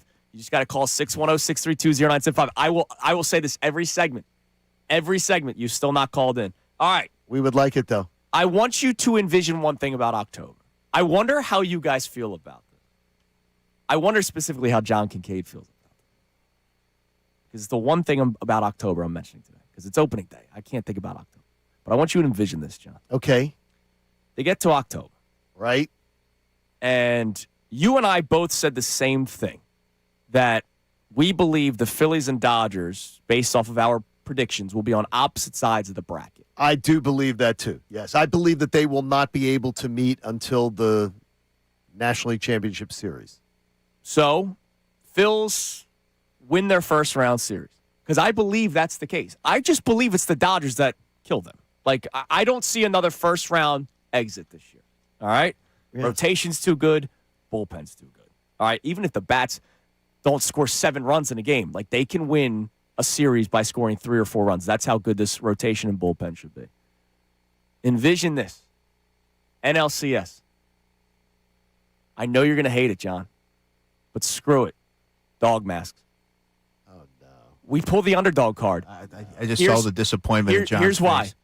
This team... Why don't you just say no one likes us, we don't care? The only success they had was 2022 when the world was against them. But the world wasn't against. This team is tight, bro. They're so tight. They can't handle being the big dog. They can't. Right? Like, everybody talks about how they're the most dangerous team and blah, blah. They can't handle it. So I almost think it would be better for them if they played the underdog crowd or the underdog card come October if they face the Dodgers. I'm ashamed. Well, give me a better mindset. How about we expect players that are incredibly talented, that are incredibly accomplished, that are supposed to perform in the clutch, not need shtick? Yeah, I'm with John. I mean, look at the payroll. You're not underdogs. This is underdogs. No, you're not. You're the fourth highest payroll in baseball. That's what you're expected to do. Like, it's ridiculous that this team would claim underdog. If you're the 10th, 20th payroll team, yeah. But listen to this. They'll be the darlings because nobody's going to want the Dodgers to win again. Oh, the Phillies will never be the darling. Against the Dodgers? They will be. The darlings? You think 48 other states are going to root, majority would not root for Phillies? Well, then that's different. The Phillies won't be darlings because Bryce Harper, people around here think Bryce Harper's... Yeah, but there's Dodgers. Bryce Harper is not... If the World Baseball Classic didn't show you, the Bryce Harper is not loved across the country. He is not a beloved figure by baseball fans. Hang on. He was pretty loved when he hit that home run for Team USA. And if most of the country's against the Dodgers and he hits a home run to knock off the Dodgers, people are going to love him. Yeah, look, you don't think more people would root Phillies than Dodgers? Yes, I do. But you said beloved. I think that's taking it to a whole new level. Like America is rooting for the Phillies. I'm going to compare it to the Team USA beating the Russians in hockey. No. America's too far. Yes, it's just a bridge too far. America is not rooting for the Phillies and Philadelphia to be now. Philadelphia versus the Patriots and the Patriots dynasty with a backup quarterback and everything. Yes, that's different. The fourth highest payroll in baseball and a bunch of chronic underachievers finally coming through. No, you don't think? I think the majority of this nation, this fine nation, in 2026, mind you, John, the bicentennial, semi-quincentennial. During that movement. Make it sound like a bathroom visit. They will root for the Phillies to take down the Dodgers. Yes, the majority of people in America will be rooting for the Phillies. And they'll be beloved for it. Beloved. If they do it. Please. All right. I guess you don't want to envision that. Connor, I want to envision it. How about this? Hungry dogs run faster? I want to envision the Phillies finally playing up to expectations in October. That they all... How about the majority of them on most nights play up to expectations? We all we need. Oh, enough of that crap. No. Hungry dogs run faster. They're one of the best teams in baseball entering the season. Hungry dogs. It was worth a shot. By the way, shout out Mopar. The only one. I'm not man shocked. enough I'm not shocked. of the 5 called out to call in with his email. The only one man enough. Not shocked that The other 4 have yet to chime in. What do we got on the Davis Honda text line? And then we'll update you on the poll. All right, so we have people checking in. We actually have a check back from Joe in the Northeast who said the Phils are going to miss the playoffs. He has his teams essentially what we expected them to be. He says the Mets will win the NL East, Cubs the Central, Dodgers the West, and the wild card teams will be the Brewers, Padres, and Reds. Okay. So that's how he sees the Phillies missing the playoffs. I don't think they're going to be a worse regular season team than the Reds. Yeah, I really don't foresee that happening. By the way, you're saying that the NL Central will have 3 playoff teams? That's so ridiculous. I can't even fathom that was typed. There was a guy earlier that said the that the NL Phillies Central is going to have playoffs. 3 playoff teams. The West might have 3 playoff teams. Yeah. The East may have 3 East- playoff teams. The Central is the least among the 3 NL divisions to have a chance of having 3 playoff teams. I mean, the Central is not having 3 playoff teams. Yeah. That's not happening. I'd rather the guy who said Braves make it over the Phillies. Yes, than- like than like something like Brewers that, and Reds. like I don't get that. All right, but thank you for chiming back in. Yeah, I mean, I do look, appreciate yeah, that. exactly. You're wrong. That's not happening. All right, well, let's update you on the Twitter poll. Dr. Avi Donapel, Iron Mountain Men's Health, 4 hours strong in the morning, 4 hours strong in the afternoon. We're just a little bit stronger. That's okay. Well, Bill, look, Bill's getting over the baby. That's you true. Know, it's all that That's- stuff. He's that's got a a lot of good stuff point. going on. What are the results so far? Curious to get Andrew's thoughts on this. What do you got? Our poll, what recent Phillies regular season do you expect this regular season to replicate? 2022, where they snuck into the playoffs. 2023, with a wild card berth. 2024, where they were runaway winners of the division. And 2025, where they were the division winner, but it was kind of a boring season. 35% of responders are saying the 2023 year, still our leader. 29% are saying 2025. 20% are saying 24, and 16% are saying 22. Which season do you believe this season will replicate? Just regular season, not the playoffs. 2025. I think it'll be pretty. I think it's going to mirror 2025 pretty closely. There's a couple of young pieces there in Andrew Painter and Justin Crawford that I'm really curious to see how they fare, but I think that they should be able to blend well and do enough to at least allow the Phillies to equal their production of last season. I think they'll be right there. I just don't see them winning the division by 13 games. I think this is going to be close. You do. Yeah. I know you like the addition of Garcia and the outfit. I mean, well, no, Yeah, but the numbers they put on Garcia I leave believe me it hinges, totally uninspired. It hinges on Garcia. well, yeah, I listened to what you were saying earlier. That's your guy that you have highlighted. Yeah. He needs to come through, or we're doing more of the same, which is Bowman the 4-hole and Stott in the 5-hole. But that was good enough to get to the playoffs. They got a good club. All right. Got a good club. Coming up next, Tim Kurkjian will be joining the show to help us celebrate the beginning of the Phillies season. Also, Andrew DeCecco, I want you to give us the player that you think makes most sense for where the Eagles are drafting in the first round. Give us an O-lineman, give us a tight end, and give us a dark horse position player at that spot in the draft. And yes, I said man enough. Kincade and Salciunas, 97.5, The Fanatic. Now on 97.5 The Fanatic Sports Update. Sixers shoot the lights out. I'm Connor Thomas, and Paul George and Joel Embiid made their return for the Sixers last night, and they took down the Bulls 157-137, their highest point total as a team in 56 years. Embiid contributed 35. Paul George, 28. Here's how it sounded here on 97.5 The Fanatic. Here's Payne to Joel, 14-footer straight away, and Embiid has made that. 35 points for Embiid, just knocking down field goals near the foul line area with ease. He's got a dozen baskets in the game. Impressive return for both of those guys, and much needed in the middle of the stretch run. They're off until Saturday when they'll face the Hornets. Opening day for the Phillies is today. Baseball season's back. Game 1 and 162 is the Texas Rangers at 4:15 from Citizens Bank Park. Christopher Sanchez gets the ball facing off against Nathan Eovaldi. The Flyers host the Blackhawks tonight at 7 p.m., trying to keep their playoff hopes alive. You can hear that game live right here on The Fanatic.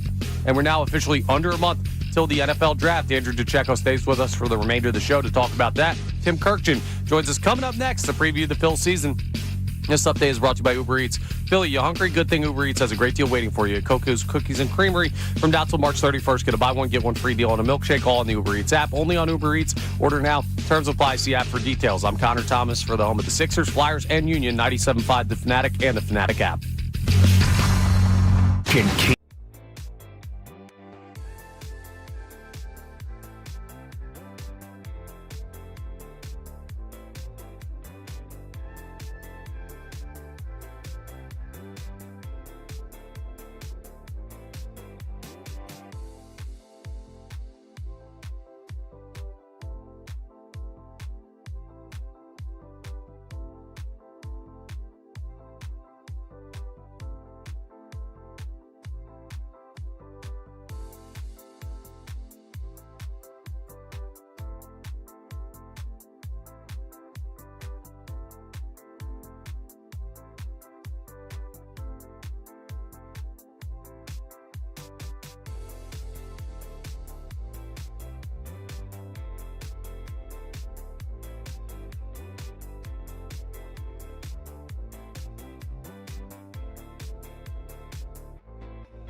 Earlier today on Kincade Salciunas. I can't go into every season worried that it's not the year and worrying about the middle of the order, which of course I am. I have been, of course you are. I've been very clear about that for not weeks, not months, but years. I've been concerned about that for years.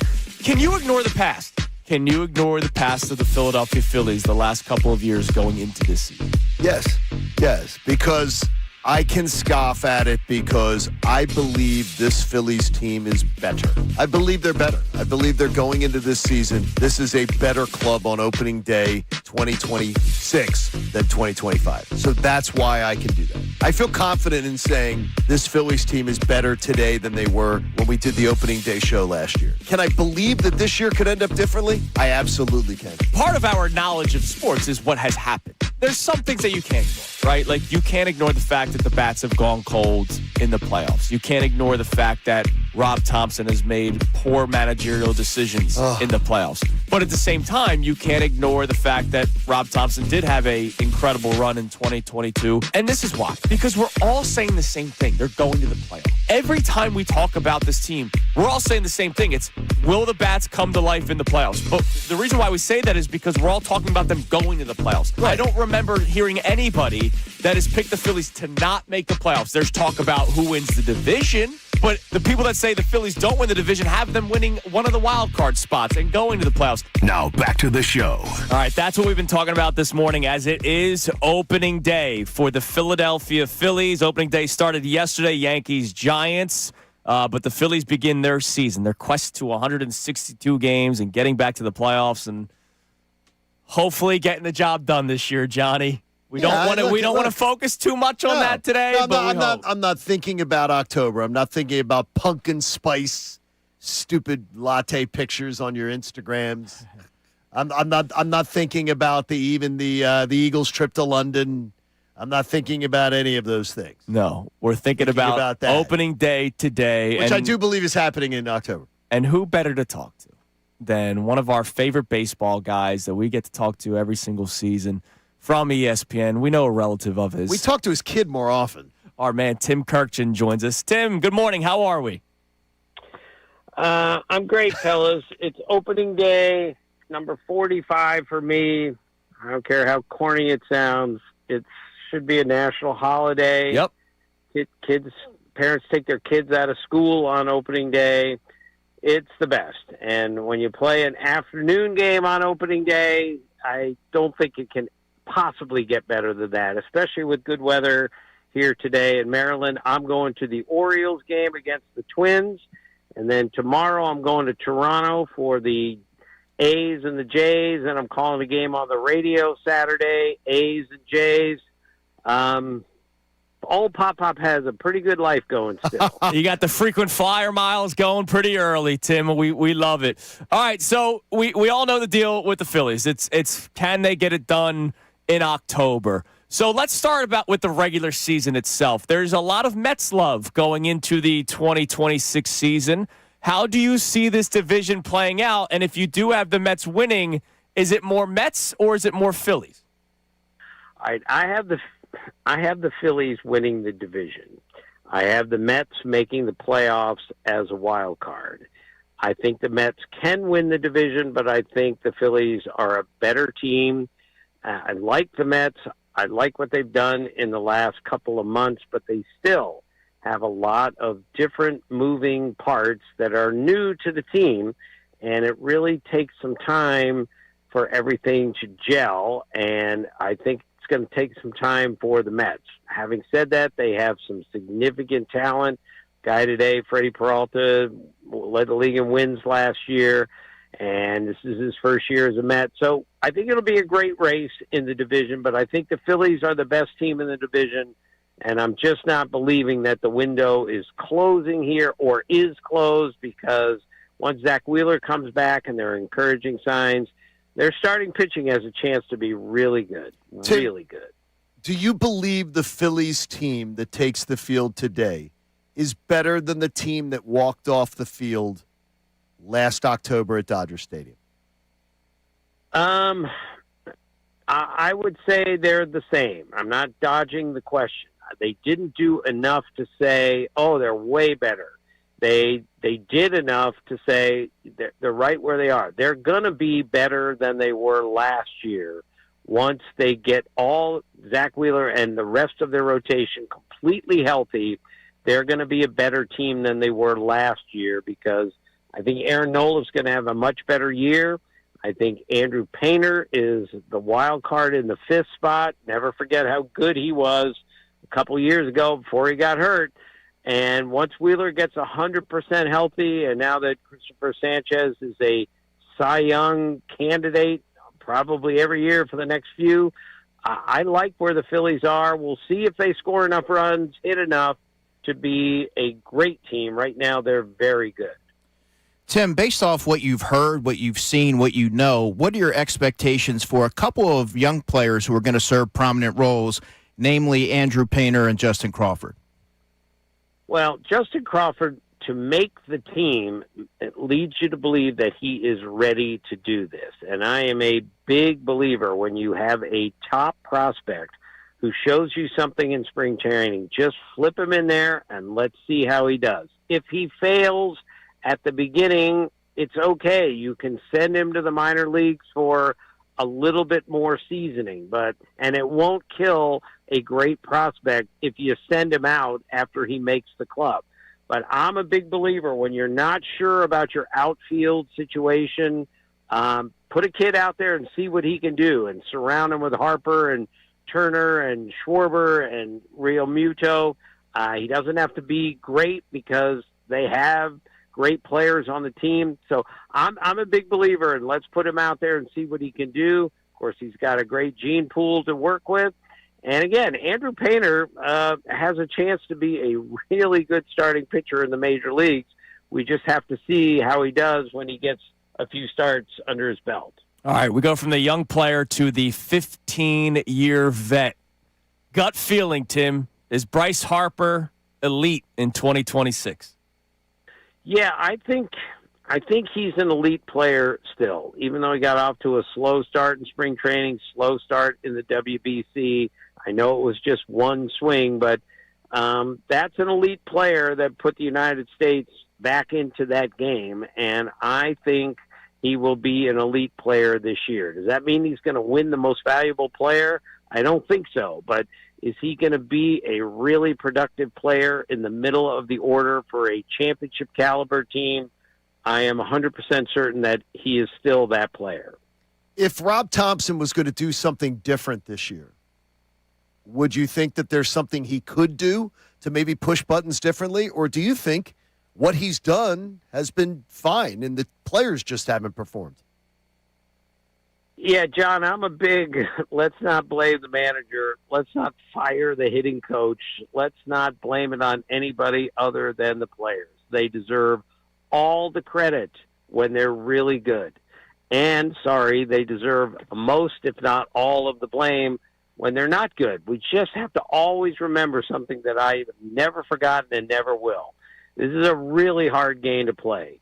And just when you think you understand, hey, I'm good at this, you're not. The light goes on, the light goes off all the time. And the key will be for the Phillies making sure that light stays on all year. I don't think Rob Thompson has to do anything other than what he's already done, and that's take Justin Crawford and said, all right, you're making the club. Let's see what you can do. I don't think he has to press any other buttons. The players have to perform.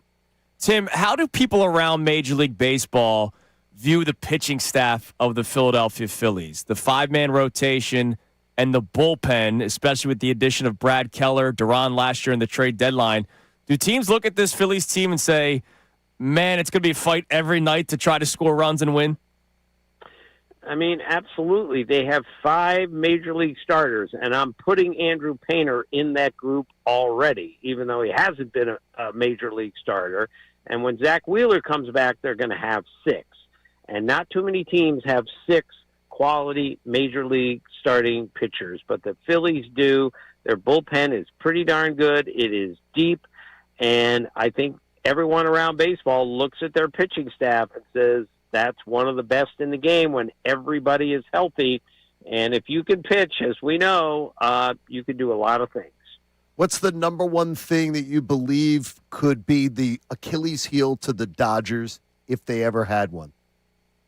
I don't think they have one, frankly, but so I'm going to make something up here because I think this is the best Dodger team that I've seen in this decade, and in this decade they've won 3 times and had a winning percentage of .630. That's a dynasty. All right, maybe Freddie Freeman has seen his very, very best days, but even if he's just good, he's still really good. Mookie Betts, maybe he's seen his best days. He is still a way above average major league player. So maybe they're getting a little bit old, but I don't believe any of that. I think they are mostly in their prime, and when you have Ohtani and Yamamoto and everybody else on that club, and now you've added an outfielder who was a free agent, who's the best free agent out there, I think they're in really good shape. All right, Tim, lastly, and we always appreciate your time, and I want to focus on 2026, but I can't not have you on and not ask about 2027. What is the latest that you have heard about what could be a potential lockout, how long this could go, and what it could result? Because there's all the talk about the salary cap. So Tim Kurkjian's, what you're hearing, beliefs of 2027. Well, I'm an optimist by nature, but at the moment, I am discouraged where we are about the 2027 season. Someone who's pretty close to this told me this spring he's never seen the two sides this far apart with a deadline looming this close. Again, it's December the 1st. There is time to fix this. But if the owners are going to lock the players out until they get a salary cap, then we are definitely going to have a work stoppage next year. And in theory, it could last the entire year. Good friend of mine who knows this better than most said, Tim, there is so much money to be made in this game on both sides. that we're going to figure this out and we're going to play baseball on opening day 2027. I hope he's right, but I think he's in the minority at this point because most people, such as myself, are discouraged about where we're headed, and I'm just hoping somebody figures this out. One quick follow-up, because baseball has seen a rise in viewership in the last couple of years.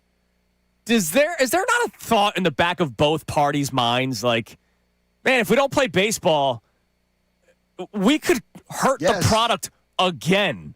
Like, is there a way where they go, you know what, for the sanctity of the sport and for the greater and for the greater society, for the people, the fans, maybe we'll actually get to terms on something so we play baseball because they're going to kill themselves again, Tim? Yes, look, and with the momentum that we have from that ridiculously great World Series to the WBC to ratings up and the great young players that we see, this would be a terrible mistake to have a work stoppage of any kind. Look, I covered the 81 strike, fellas. I know all about it. I remember it. 45 years ago. And in 2000, after they recovered from 94-95, Tom Glavine essentially stood up and said, we're not going to let this happen again. And they found a way to get a deal. That's what has to happen here. Somebody has to stand up and say, we can't let this happen. Baseball is in a good place now. Don't screw it up. I'm just praying that that's what happens. Yep, we all are, Tim. Thank you so much. Thanks, Pop. We'll check in on your son down the hall, okay? Okay. See you guys soon. Take care. Thank you. Tim. Tim Kurkjian. He is join us here on Kincade He is Salciunas. the greatest. He's the best, and he loves baseball. And I love that. To think that if you do, he is a special person. He is a very special person. And his love of baseball and his love of the sport. And players love him. Managers love him. Yeah. He's beloved. And most media members are not beloved. Yeah. I've seen him in Clearwater with players like going up to him. They love him. Like wanting to talk to him. And that's Speaks volumes. Yeah. reputation. Integrity. He doesn't screw people over. He's a man.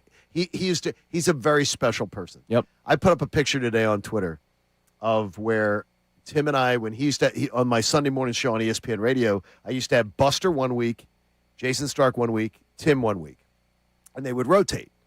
And whenever Tim would come on, we both shared a love of the old TV show Get Smart, and so we would do a little trivia question of Get Smart every week to see that my producer would give us to see which one of us knew the answer.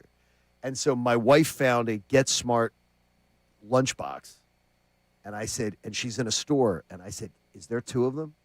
And I got one. I knew I was going to see Tim at spring training. Oh, that's awesome. And I put up the picture of when I was here's Tim at batting practice. And I'm walking over at spring training. And I had a pic. He has his Get Smart lunchbox. He says, I still have it on my shelf. That's fantastic. I love that. Love it. He's such a great man and such a good dude. His son, he's good. Yeah, he's all right. He's all right. He's a nice guy. He's all right. All right, Andrew, I put you, I gave you a homework assignment going to the last break. But before we do that, shout out Money Mar. Money Mar called in, gave his email. Man enough for the 5-on-5 Joes versus Trolls basketball game after the smack talk that was done this morning. Absolutely. In response to knockout last night. So we have Mopar and we have Money Mar, the other three that I've continuously called out because they were the ones that were the loudest. Simple John, M4YH, WP36. You three have not been man enough to call in to be a part of this 5-on-5 basketball game. You talked a lot of smack. Now, if you can talk it, I'm sure you can type it. Just call in with your email. 610-632-0975. Studio tour, 5-on-5 basketball. Yes, I mean, look. Beers. Studio tour. This is fun. This is fun. This isn't gonna be a white men can't jump where he goes, now you're all gonna die. You're talking. This isn't that. No. You're talking trash. Yeah. Back up the trash Back talk. it up. And we're having fun, and we're gonna go hang out, have beers. It'll be closer to Along Came Polly, that basketball scene, than it will be the White Men Can't Jump. Yeah, exactly. By the way, they could never get away with making that today. No. Everybody be offended. But all I'm saying, if you have a lot of smack talk, then back it up. That's all. I know many white men that can jump. I'm offended. They did do a second one. Like a year ago. Yes. Well, I know. Classic shouldn't be remade, man. No. Roadhouse, that movie. Don't touch it. Recreated it. Connor, Who's could you do any other? Who was the rapper that was in it? Jack Harlow. Jack Harlow. Was it Jack in it? Yeah. I got to go Google that one. Apparently, it was Is that a Netflix? Apparently, it was. Is it like a movie or of streaming? Direct to VHS. I don't know. Yeah, I didn't watch direct. it. Apparently, it wasn't good. Because he's a movie guy. By the way, I got to tell you, my partner, I'm charmed so often about how your view of life. Like when you're like, do you think the players may sit down and just say to themselves, for the sanctity of the game, for the greater of some, I'm like, the fact that you actually believe these people I think don't this believe way. it, but they're going to kill the sport But again. you think the fact that you actually believe that there's some modicum of these multimillionaires that actually go, you know, guys. No, they don't care about us. I know. Guys, let's think of those 10-year-old, 12-year-old kids. Let's think of them. No, they're thinking of their $150 million contracts. When you were on they vacation, don't give a damn. when you were on vacation, Andrew, it was the day you were in. It was the day after the MLB Players Association put out a statement about fans believing a salary cap is good. And they were like, trust us. We're trying to tell you what's good for the sport. And my response was, leave us out of it. Both sides. Right. The Players Association, owners, leave the fans out of it because you don't ultimately care. If you cared, you'd play opening day. And so leave us out of it. When it comes to this back and forth, I don't want to hear fans mentioned at all. I would do. Yeah, it's disingenuous. I would gladly, because I think economics wasn't taught in school, I would gladly do a debate with anyone in sports media or otherwise on that says, the salary cap's terrible. For NHL players, it's been great. For NBA players, it's been great. For the vast majority of NHL, NBA, NFL players, a salary cap has been great. Yep. It's the only ones that it's ever bad for are the ones who are at the top of the food chain, and they're always the loudest yapping, like Bryce Harper, Sure. who gets in the commissioner's face because, we don't want to hear about a salary cap. Of course you don't, Bryce, because you don't care about the guys at the bottom of the food chain. You don't care about them. That's why you don't care, because you got yours. The guy at the bottom of the food chain is going to make a hell of a lot more money when there's a salary cap. Happy opening day. There Yeah, you happy go. opening day. You have extra time for your assignment. Okay, great. We'll do that on the Got it. next side. One offensive lineman, one tight end, Yeah, I got him. and one He's got dark him. horse position. I got him already. Where yeah. the Eagles are drafting in the first round. Now, one more comment on this Joes versus Trolls. WP, you're a coward. He's giving a What? spot up to another YouTube commenter. No. You can't do this. No You talking. can't do this and go, I'm going to give my spot up to somebody No, else. no talking. No. You're the Come one- on now. You're the one talking. Yeah, this isn't the Pro Bowl. You don't have an alternate. Yeah, there's no alternates. You're the one. Mike on YouTube chat was not talking smack. You were. Da. All right, coming up next. DeCecco will tell us the And player. It'll be fun. The player of note, offensive tackle, tight end, or dark horse position that the Eagles could select in the first round. Also, Bill Colarulo had an interesting take on the Phillies opening day roster. Kind of like what John's saying today, too. Curious what we think. Kincade Salciunas, 97.5, The Fanatic.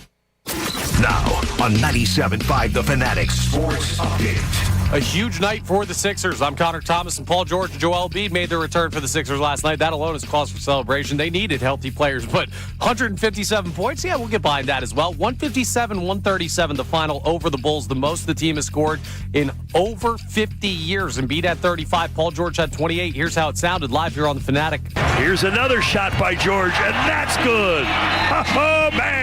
Billy D, timeout Chicago. And the Sixers bench is hopping with joy. And George going, I told you.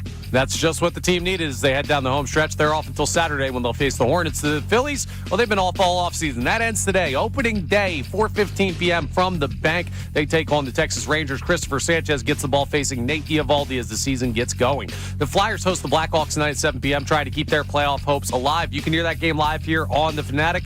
And we're now officially under a month till the NFL draft. So a lot of draft talk we're going to get into in the coming weeks. Andrew DeCecco helps us with that as he remains with the guys for the remainder of the show.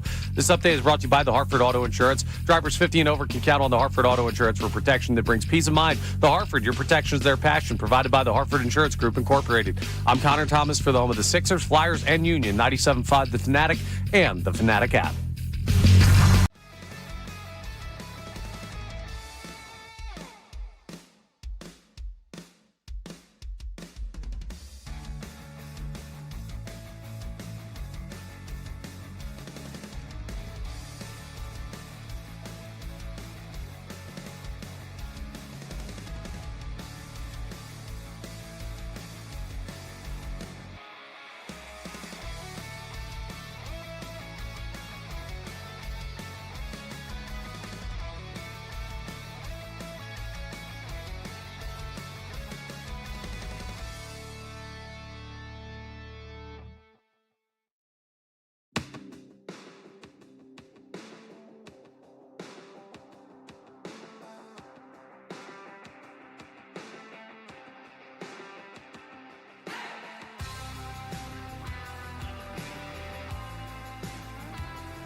If you want to see their wonderful faces, check out youtube.com/975 The Fanatic Philadelphia. More of Kincade and Salciunas coming your way now. The final hour of Kincade and Salciunas is presented to you by The Bagster. It's a dumpster in a bag. You can get yours today at Home Depot and Lowe's. You need details? Go to bagster.com. All right, it's 9:30 here on Kincade and Salciunas, 97.5 The Fanatic. I appreciate the YouTube chat is turning on WP, who was the one that talked a lot of smack this morning and is now trying to give up his spot in the 5-on-5. Get off of WP's back for the YouTube community. WP is going to do the right thing. Are you? Yes, he's going to do the right look. He's going to do the right thing. All you got to do is call in 610-632-0975, give your email. He's going to do the right thing. He's going to get But involved. it's not just him. There's two others, too. Well, guess what? They will. They'll get involved. I don't know. They talk a lot of smack. Okay, but they're talking the smack, but they're going to, because look, it's a studio tour. It's going and having a beer and like Maniac afterwards. Yeah. This is not, let's humiliate each other. Well, we'll humiliate you on the court, and then we'll go have the beer. And then you'll talk about it the next day. Exactly. We will. Right, No, we're going to talk about that. Look, but that's part of it. If you're talking about, you're going to call us out. Let's go. You better be ready to call. And we'll stream it. We'll stream for people to watch. Absolutely. Look, so far we have two men, Mopar, Money Mar, that have, I'm not that have shocked. signed up. As I said to you, the least shocking thing to me is that Mopar would say, okay, here's I'll mine. talk the talk. I'll walk the walk. You know what the worst is going to be is if you have 4 that commit to it and you're waiting on that 5th one and they just back out. Well, then we'll find an alternate, but we will call that person a coward forever. That could be that, yeah. All right. I gave you a homework assignment. Kind of a pop quiz, but we knew that you would get this. I already had it, yeah. The Philadelphia Eagles and where they're drafting in the first round, the offensive lineman that will likely be there, the tight end that would likely be there, and then if you have a dark horse position, candidate, what would those answers be for you? Yeah, I really like Blake Miller, the offensive tackle from Clemson. Now, I'm curious to see how the Eagles go about evaluating offensive linemen, knowing that there's going to be new schematics in play, especially with run designs and so forth. But I think Blake Miller reminds me a little bit of Lane Johnson in body type and athleticism. So he doesn't have the size of Jordan Mailata, let's say. He's 6'7", about 315, but he moves really well, especially laterally, which I think is really going to help the Eagles as they look to implement the wide zone running and stretch plays. I like him a lot. I think his stock's going to rise. I believe the NFL is a little higher on him maybe than mock drafts or those who cover the draft. Sure. That always happens. You always see somebody go a little bit earlier. I like Blake Miller. He was actually my first-round pick for the Eagles when I published my mock draft on Monday. And then you mentioned tight end. There's only one tight end who's going to go in the first round, in all likelihood. You never want to speak in certainty, but Kenyon Sadiq from Oregon. And where the Eagles are currently at 23, they would likely have to trade up to get him. I comp him a little bit to Vernon Davis, if you guys remember Vernon Davis with the 49ers. Yes. And compactly built, 6'3", about 245, can block a little bit, but an explosive receiver who can be a 3-level threat. He didn't even eclipse the 1,000-yard receiving mark for his career at Oregon, so there's some questions there. But you watch him play, that's a plug-and-play guy who I think can give you 600-700 yards as a rookie in the right situation, and I think he's a dynamic athlete. I like him quite a bit. Okay, and who's our dark horse, any other position candidate? Eagles first-round selection. If they were to go edge rusher, I would say Keldrick Falk from Auburn. I believe I mentioned him when I was on with you guys last week. 6'6". He's not even 21 yet, but I like his measurables. I think his skill set reminds me of someone who would fit into Vic Fangio's system where he could drop into coverage if need be. He's still sort of developing his tools, but I think he has immense upside. And then you have to look at wide receiver. Omar Cooper Jr. is a player that I think sitting there at 23 would make a lot of sense, especially for his ability to create yards after the catch. He is explosive. You can move him outside. He's probably more of an inside receiver, but he can give you both flexibility there. And KC Concepcion from Texas A&M is one of my favorite receivers in this draft class. He gives you also added benefit as a return specialist as well. Could you get him around 40? 40, yeah. He wouldn't be. I don't view him as a first-round guy. He's not a first-round. But I also don't think he lasts to 54, so you would have to trade up to get him. Which Howie can absolutely do. I love both those guys, but I've been doing the Omar thing. I want Omar badly. I feel like he'd be a good fit here. And he fits the physical profile too.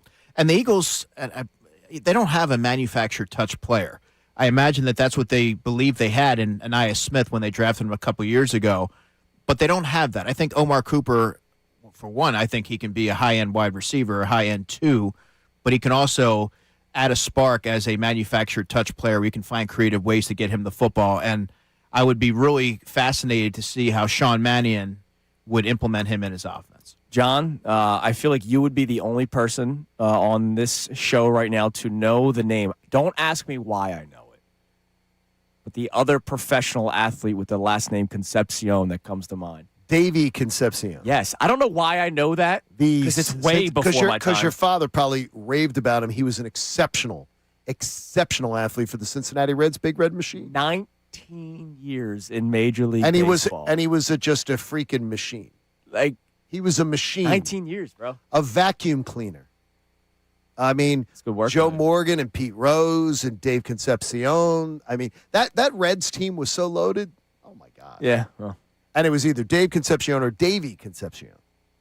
So there you go. And no relation. I Googled it just to make sure. There you go. Oh, good. Yeah, I just wanted to make sure. All right, Connor, what do we have on the Davis Honda text line? By the way, make sure today, 10 to 2, Maggie's Waterfront Cafe.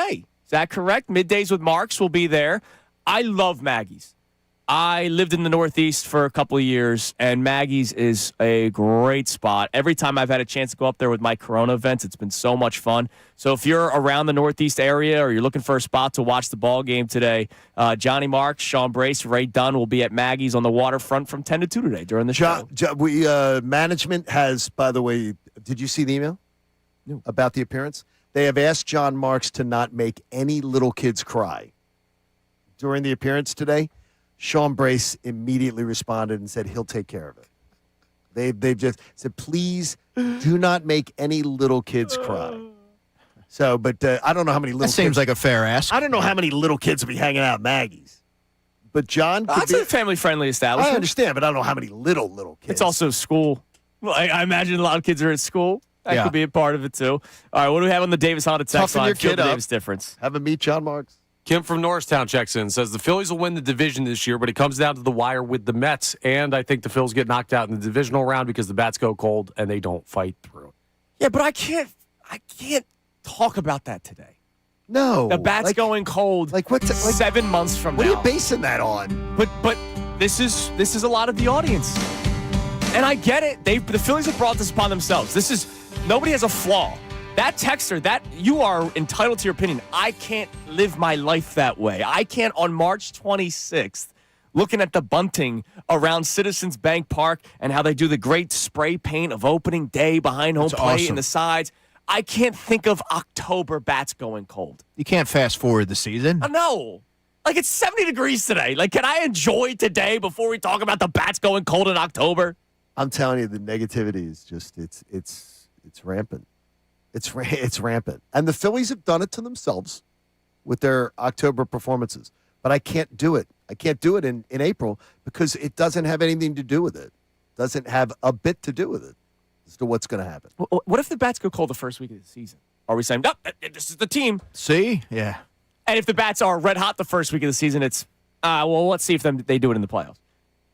That's how a lot of people will be. If they struggle out the gate, it's going to be, see, I told you so. If they play really well, it's going to be crickets. That's just the way that it is for a lot of people. But I think we all will watch it with more of a critical eye, knowing what some of the deficiencies may be along the way and trying to keep an eye on that for as the season advances. But trade deadline, my eyes will be on the deadline from first pitch on today because I do think they're going to have to add. But that's not till July. Right. Yeah, we're in March. We're late July. March. Yeah, we're late March. The one thing is, like I was saying yesterday with Connors, the idea is that, like, there are teams that get crazy. Dave Roberts, and it's funny, you know how Tom Brady has the list of all the people that were drafted ahead of him? Dave Roberts had a little thing that he had at spring training of the articles that were all written about him. Somebody had presented to him from his family of all the articles that were written about him saying how he deserved to be fired and how the Dodgers needed to be broken up the years that they weren't winning the World Series leading up to these last two. And the Dodgers stayed the course, and they were facing horrible ridicule because that team couldn't get it done in October. Right. They do. It happened. And now they've won back-to-back One of his World family Series. members kept all the things and gave him a binder of it. Now I would have said throw that thing out. Well, he's like doing the Tom Brady thing. No, he didn't. He wasn't flexing it, but somebody saw it, and then they started talking about it. What else we got? By the way, WP now claiming that he does not live in the area. Where? Where don't you live? I mean, look. What is this, a Paul George press conference? Like if you live, answer the question. Like if you live in California, okay, but like if you live like an hour and a half away, Get him like, a train ticket. That's all right. make something happen. What do we got on the Davis Honda text line? Sean from the Northeast checks in, says there's so many ifs with the Phillies right now. I can't tell if they're better or not. 3 starting pitchers are ifs. Marsh, Stott, Bohm. Can they be better? Is Crawford going to do well in the majors? I'm excited about the potential, but can't say right now that they're better than last year. I think the outfield will be better because I think Garcia will be better than Kepler. I think Justin Crawford's presence in center field will be better than what you started with. All right, I'm not talking about Harrison Bader. I'm talking about what you started with. And then, look, I'm glad that Marsh is now full-time platoon. Am I thrilled that it's the Marsh-Kemp? No.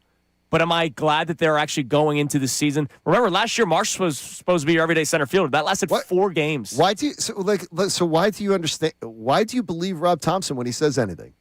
Because one thing I know about Rob Thompson is he says one thing and does another. It's one of my major gripes with him. Because here's why. Saying, you say right here, well, I'm so glad now we know that Brandon Marsh is a full-time thing. What else would they do? I don't know, but I don't know. With him, I have no idea because he has a history of saying one thing and doing another. He makes proclamations and then does another. So I don't understand you with the great faith that he's going to do what he says he's going to do. I really don't. I'm not trying to. I think they're gonna lean on Marsh. I hope they do. I have a feeling. Yeah, I mean, but I hope they do keep to the platoon. All right. All right, coming up next, first time of the year, we get to give picks, predictions on the season. How does it play out all year? We will do our on the record, where did the Phillies end up this year? We'll do that next. Also with the Checo Deep Cut. And we will update the people. If the 3 members of the YouTube chat that have talked a lot of smack that have yet to call in for this 5-on-5 basketball game, Money Mar and Mopar, 2 men. The other 3, I don't know. We'll find out next. Kincade Salciunas, 97.5, The Fanatic. The Phillies open.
It's Christopher Sanchez on the bump. Before that, On the bump. not the first pitch of the game, but the first pitch. Ricky Vitalico, our own Ricky Bo, will be throwing out the ceremonial first pitch at Citizens Bank Park. It's really cool. Now, we tried to get him on the show this morning. Yeah. He rejected our show invitation. Oh, he was in the building, by the way, not like, No, drive in and. No, he was in our studio. Yeah. He rejected it because he had an appearance with another show. All right, now that is a whole nother level of just Disrespect. absolute disrespect. Disgrace. It's unbelievable. I hope he hits the backstop. Let's hope he knocks an old woman into the. Does he have a 50 Cent? Cent moment Oh, where he's. no. Ricky's going to make it look great. Nah, he's going to and hum it good. down the pipe. And Rick, Yeah. congratulations. Yes. Congratulations. Awesome. All right, before we give our predictions, Andrew DeCecco, I need one DeCecco deep cut. We're 1 month away from the NFL draft, and you are Mr. DeCecco deep cuts. Give us a player. So these are both day 3 guys. Okay. Michael Heldman from Central Michigan. He kind of reminds me of, if you're an Eagles fan, you probably remember Joe Osman if you're a sicko. But he's 6'4", 260, had 10.5 sacks last year, 4 passes defended, really gets by on his technicality. He has a good inside spin rush, but he's not necessarily the most fluid athlete. But I like him as a late day 3 guy, maybe someone you add in there. And then Tyron Montgomery is a wide receiver from John Carroll. Had over 115 catches From last where? year. From where? John Carroll had over 1,500 I think Is that receiving a yards. technical school? That guy works down the hall, John Carroll. I think it's a Who technical the hell is school. John Carroll? 5'11", 190. I think he projects more as a slot receiver, but intriguing film if you go ahead and if you watch that. John Productive player. Carroll, you in Ohio, Johnny. How about that? Wow, that's amazing. You I should, did not you even should, know you that. should visit because your name's on the university. You I should didn't just even know go. that. That's Tyron Montgomery. That might be even better than Tarleton State. That you're pulling John Carroll for. Here's the thing. You know what I wait for the draft? And I write down some of these names because I wait for draft day 2, day 3 mostly. Because there's going to be a couple of these names that he's tossing out here that are going to end up being Eagles. That we have no idea who they are when he spits them out. And they're going to end up being Eagles. And we're going to go, holy gosh, he's he gonna got be that right. right. Do you know the team name at John Carroll? Oh, no. What kind of school is it? Do you know? Does it say what kind of school it is? They're a D3 school. Okay, so there are no real athletes there. All right, calm down. They're the John Carroll Blue Streaks. I love it. That was a movie with Martin Lawrence back in the day. Connor was recruited to the Brown Streaks. He turned that guy. He turned that down. That's true. Don Shula. What? Don Shula went to John Carroll. Look at that. Wait a And minute. you're talking down. I'm indirectly educating Wait a minute now. Educate. both you guys. Educating. Wait, Nick Caserio, the general manager of the Texans. Well, wait a minute though. No, wait a minute though. He's like he's a crazy person. Like Nick Caserio. Don't be holding him up. I'm just saying they have some football Wait a people minute, that That went went to there. this school. Tom Telesco, former GM of the Raiders. That's right, yeah. I'm just saying, man. Wait a minute. I think Amy Trask may have fired him. How about that? I don't dude, know. London Fletcher, Super Bowl yeah. champion. No, he's D3. He stinks. He's one of the NFL's all-time leading tacklers, yeah, I'm pretty so sure. Yeah. John, bite your tongue over there, Connor, man. I mean, seriously, it's I'm amazing. just saying they got great. There's actually some great talent. That's out amazing. It's there. tremendous I talent, have never everybody even you just heard. mentioned. I swear to you, I did not. Tyron Montgomery could be next in When I line. thought of, Go when I Blue thought of John Streaks, man. Carroll, I thought of Archbishop Carroll. If I'm not mistaken, here on the main line is Archbishop John Carroll. Did you know that someone from Archbishop Carroll was in Eagles training camp in 2001? Sean Scott, and then he goes to the Philadelphia Soul. You're the best. How about They that? went to Millersville, by the way. Josh McDaniels, OC of the Patriots, went to this place. Doesn't surprise me. All right. Predictions. So we've And got that on the weasel. record on social media and stuff, but let's do it on the show. I have the Phillies winning 92 games. I have the Phillies winning the NL East. The pitching staff, I think, is what carries them to that mark. And just the way I look at the rest of the National League, I believe Phillies, Dodgers avoid each other until the NLCS. Then we'll get there. But I believe minimum Phillies NLCS appearance this year. Only problem I got with your prediction is not to cut your prediction apart. Is that 92 wins? I don't think is the 2 seed. Good Like I think it's a lot. Phillies 94 wins. Phillies NL East champions for the trifecta. And the Phillies are the 2 seed to the Dodgers. Dodgers going to win like 99. Okay. Andrew? Phillies with 93 wins, they get to the NLCS, and I'm not going to. We'll worry about that when they get we'll there. worry about that. But I do. there. I'm with you. I think the pitching staff is strong enough to carry them much of the way, and we'll see how the offense is able to complement that. Connor, 162-0 in a World Series? Absolutely. The Phils win 91 games. They do not win the division for the 3rd straight year. They are a wild card team, and who knows what in the world's going to happen in the playoffs. And who wins the division? The Mets. With how many wins? 95. Wow. 95 wins. Now, here's where I appreciate this, because Connor is one of the most positive Phillies fans you'll ever meet. But Connor is not going to do the homer thing just because he's a Phillies fan. And that's why you get good content on the Locked on Phillies podcast, which I listen to, Andrew. So you should listen. What podcast? Yeah, it's very good. But I'm a Burns Digest guy. Connor, I truly I listen to that on the weekend. Thank you. I admire that, Connor, very much. Thank you. Yeah, That if point you're of view. scoring along at home, I think over the last 5 seasons, the total off I've been on the win totals is like 3 or 4 games. I admire it, over though, those 5 years. Because so. it would be real easy as the host of Locked on Phillies podcast to go, well, of course, the Phillies are going to win the division. But if they win today, 162-0 is still It on is the still table. up for grabs. Do they win today? Good matchups in this series. Sanchez, Eovaldi, then you got the Nola DeGrom, and then Mackenzie Gore struck out the Phillies 14 times on opening day last year. Goes up against Luzardo. Yeah, but there'll be no shadows on Sunday afternoon because it's being played at 1:35, right? So maybe So you're no right. shadows. They'll avoid the shadows a little bit. Nice. Phillies do win on opening day today. I would love But to it's see going to be that. how about this? 3-2 thriller. I can see that. Low scoring affair. Well, it's going to be low scoring. It should be. Watch. 7-6. Let's see. Remember Phillies, my Flyers Phillies prediction minus the other day? 152. Remember my Flyers prediction the other Yeah, day? that one didn't go too well. Phillies minus 152 on I said the big money line. 5-2 win the other night against the Jackets. All right, so we're not going to spend time on this Joes versus Trolls tomorrow, but to once again call out 3 cowards that talked a lot of smack and are not joining in. Moneymar and Mopar, 2 men. Cowards who I will never read your comments ever again because you are a coward. WP36, who is trying to pass his spot over to a guy named Andrew on our YouTube chat. I'll take it because I want to play this. But WP, no respect ever again. Moneymar and Mopar, though, Men. if they would like to come down, do the studio tour, and hit the little beers with us, we would love it. Oh, we're still going to play a game. We're just going to find replacements to the 3 cowards. WP36, M4Y, and Simple John. You 3 are cowards. It's amazing I the have people no that respect don't for have you. their names. Yeah, and the ones that talk the most smack don't want to back it up. I have no respect for you moving forward. No Not that I had avatars any. either? No. No avatars either. Oh, that's a Eggs? surprise. So there's a guy, Andrew, that wants to play. Dawood wants to play, and we need to find a 5th. And then we'll make it happen. And it will be a friendly competition with real men. Everybody have a great rest of your day. Middays with Marks is next. They're going to be at Maggie's Waterfront Cafe in the Great Northeast. Check them out. It's going to be a lot of fun. Enjoy opening day today, and we'll talk to you tomorrow. Now,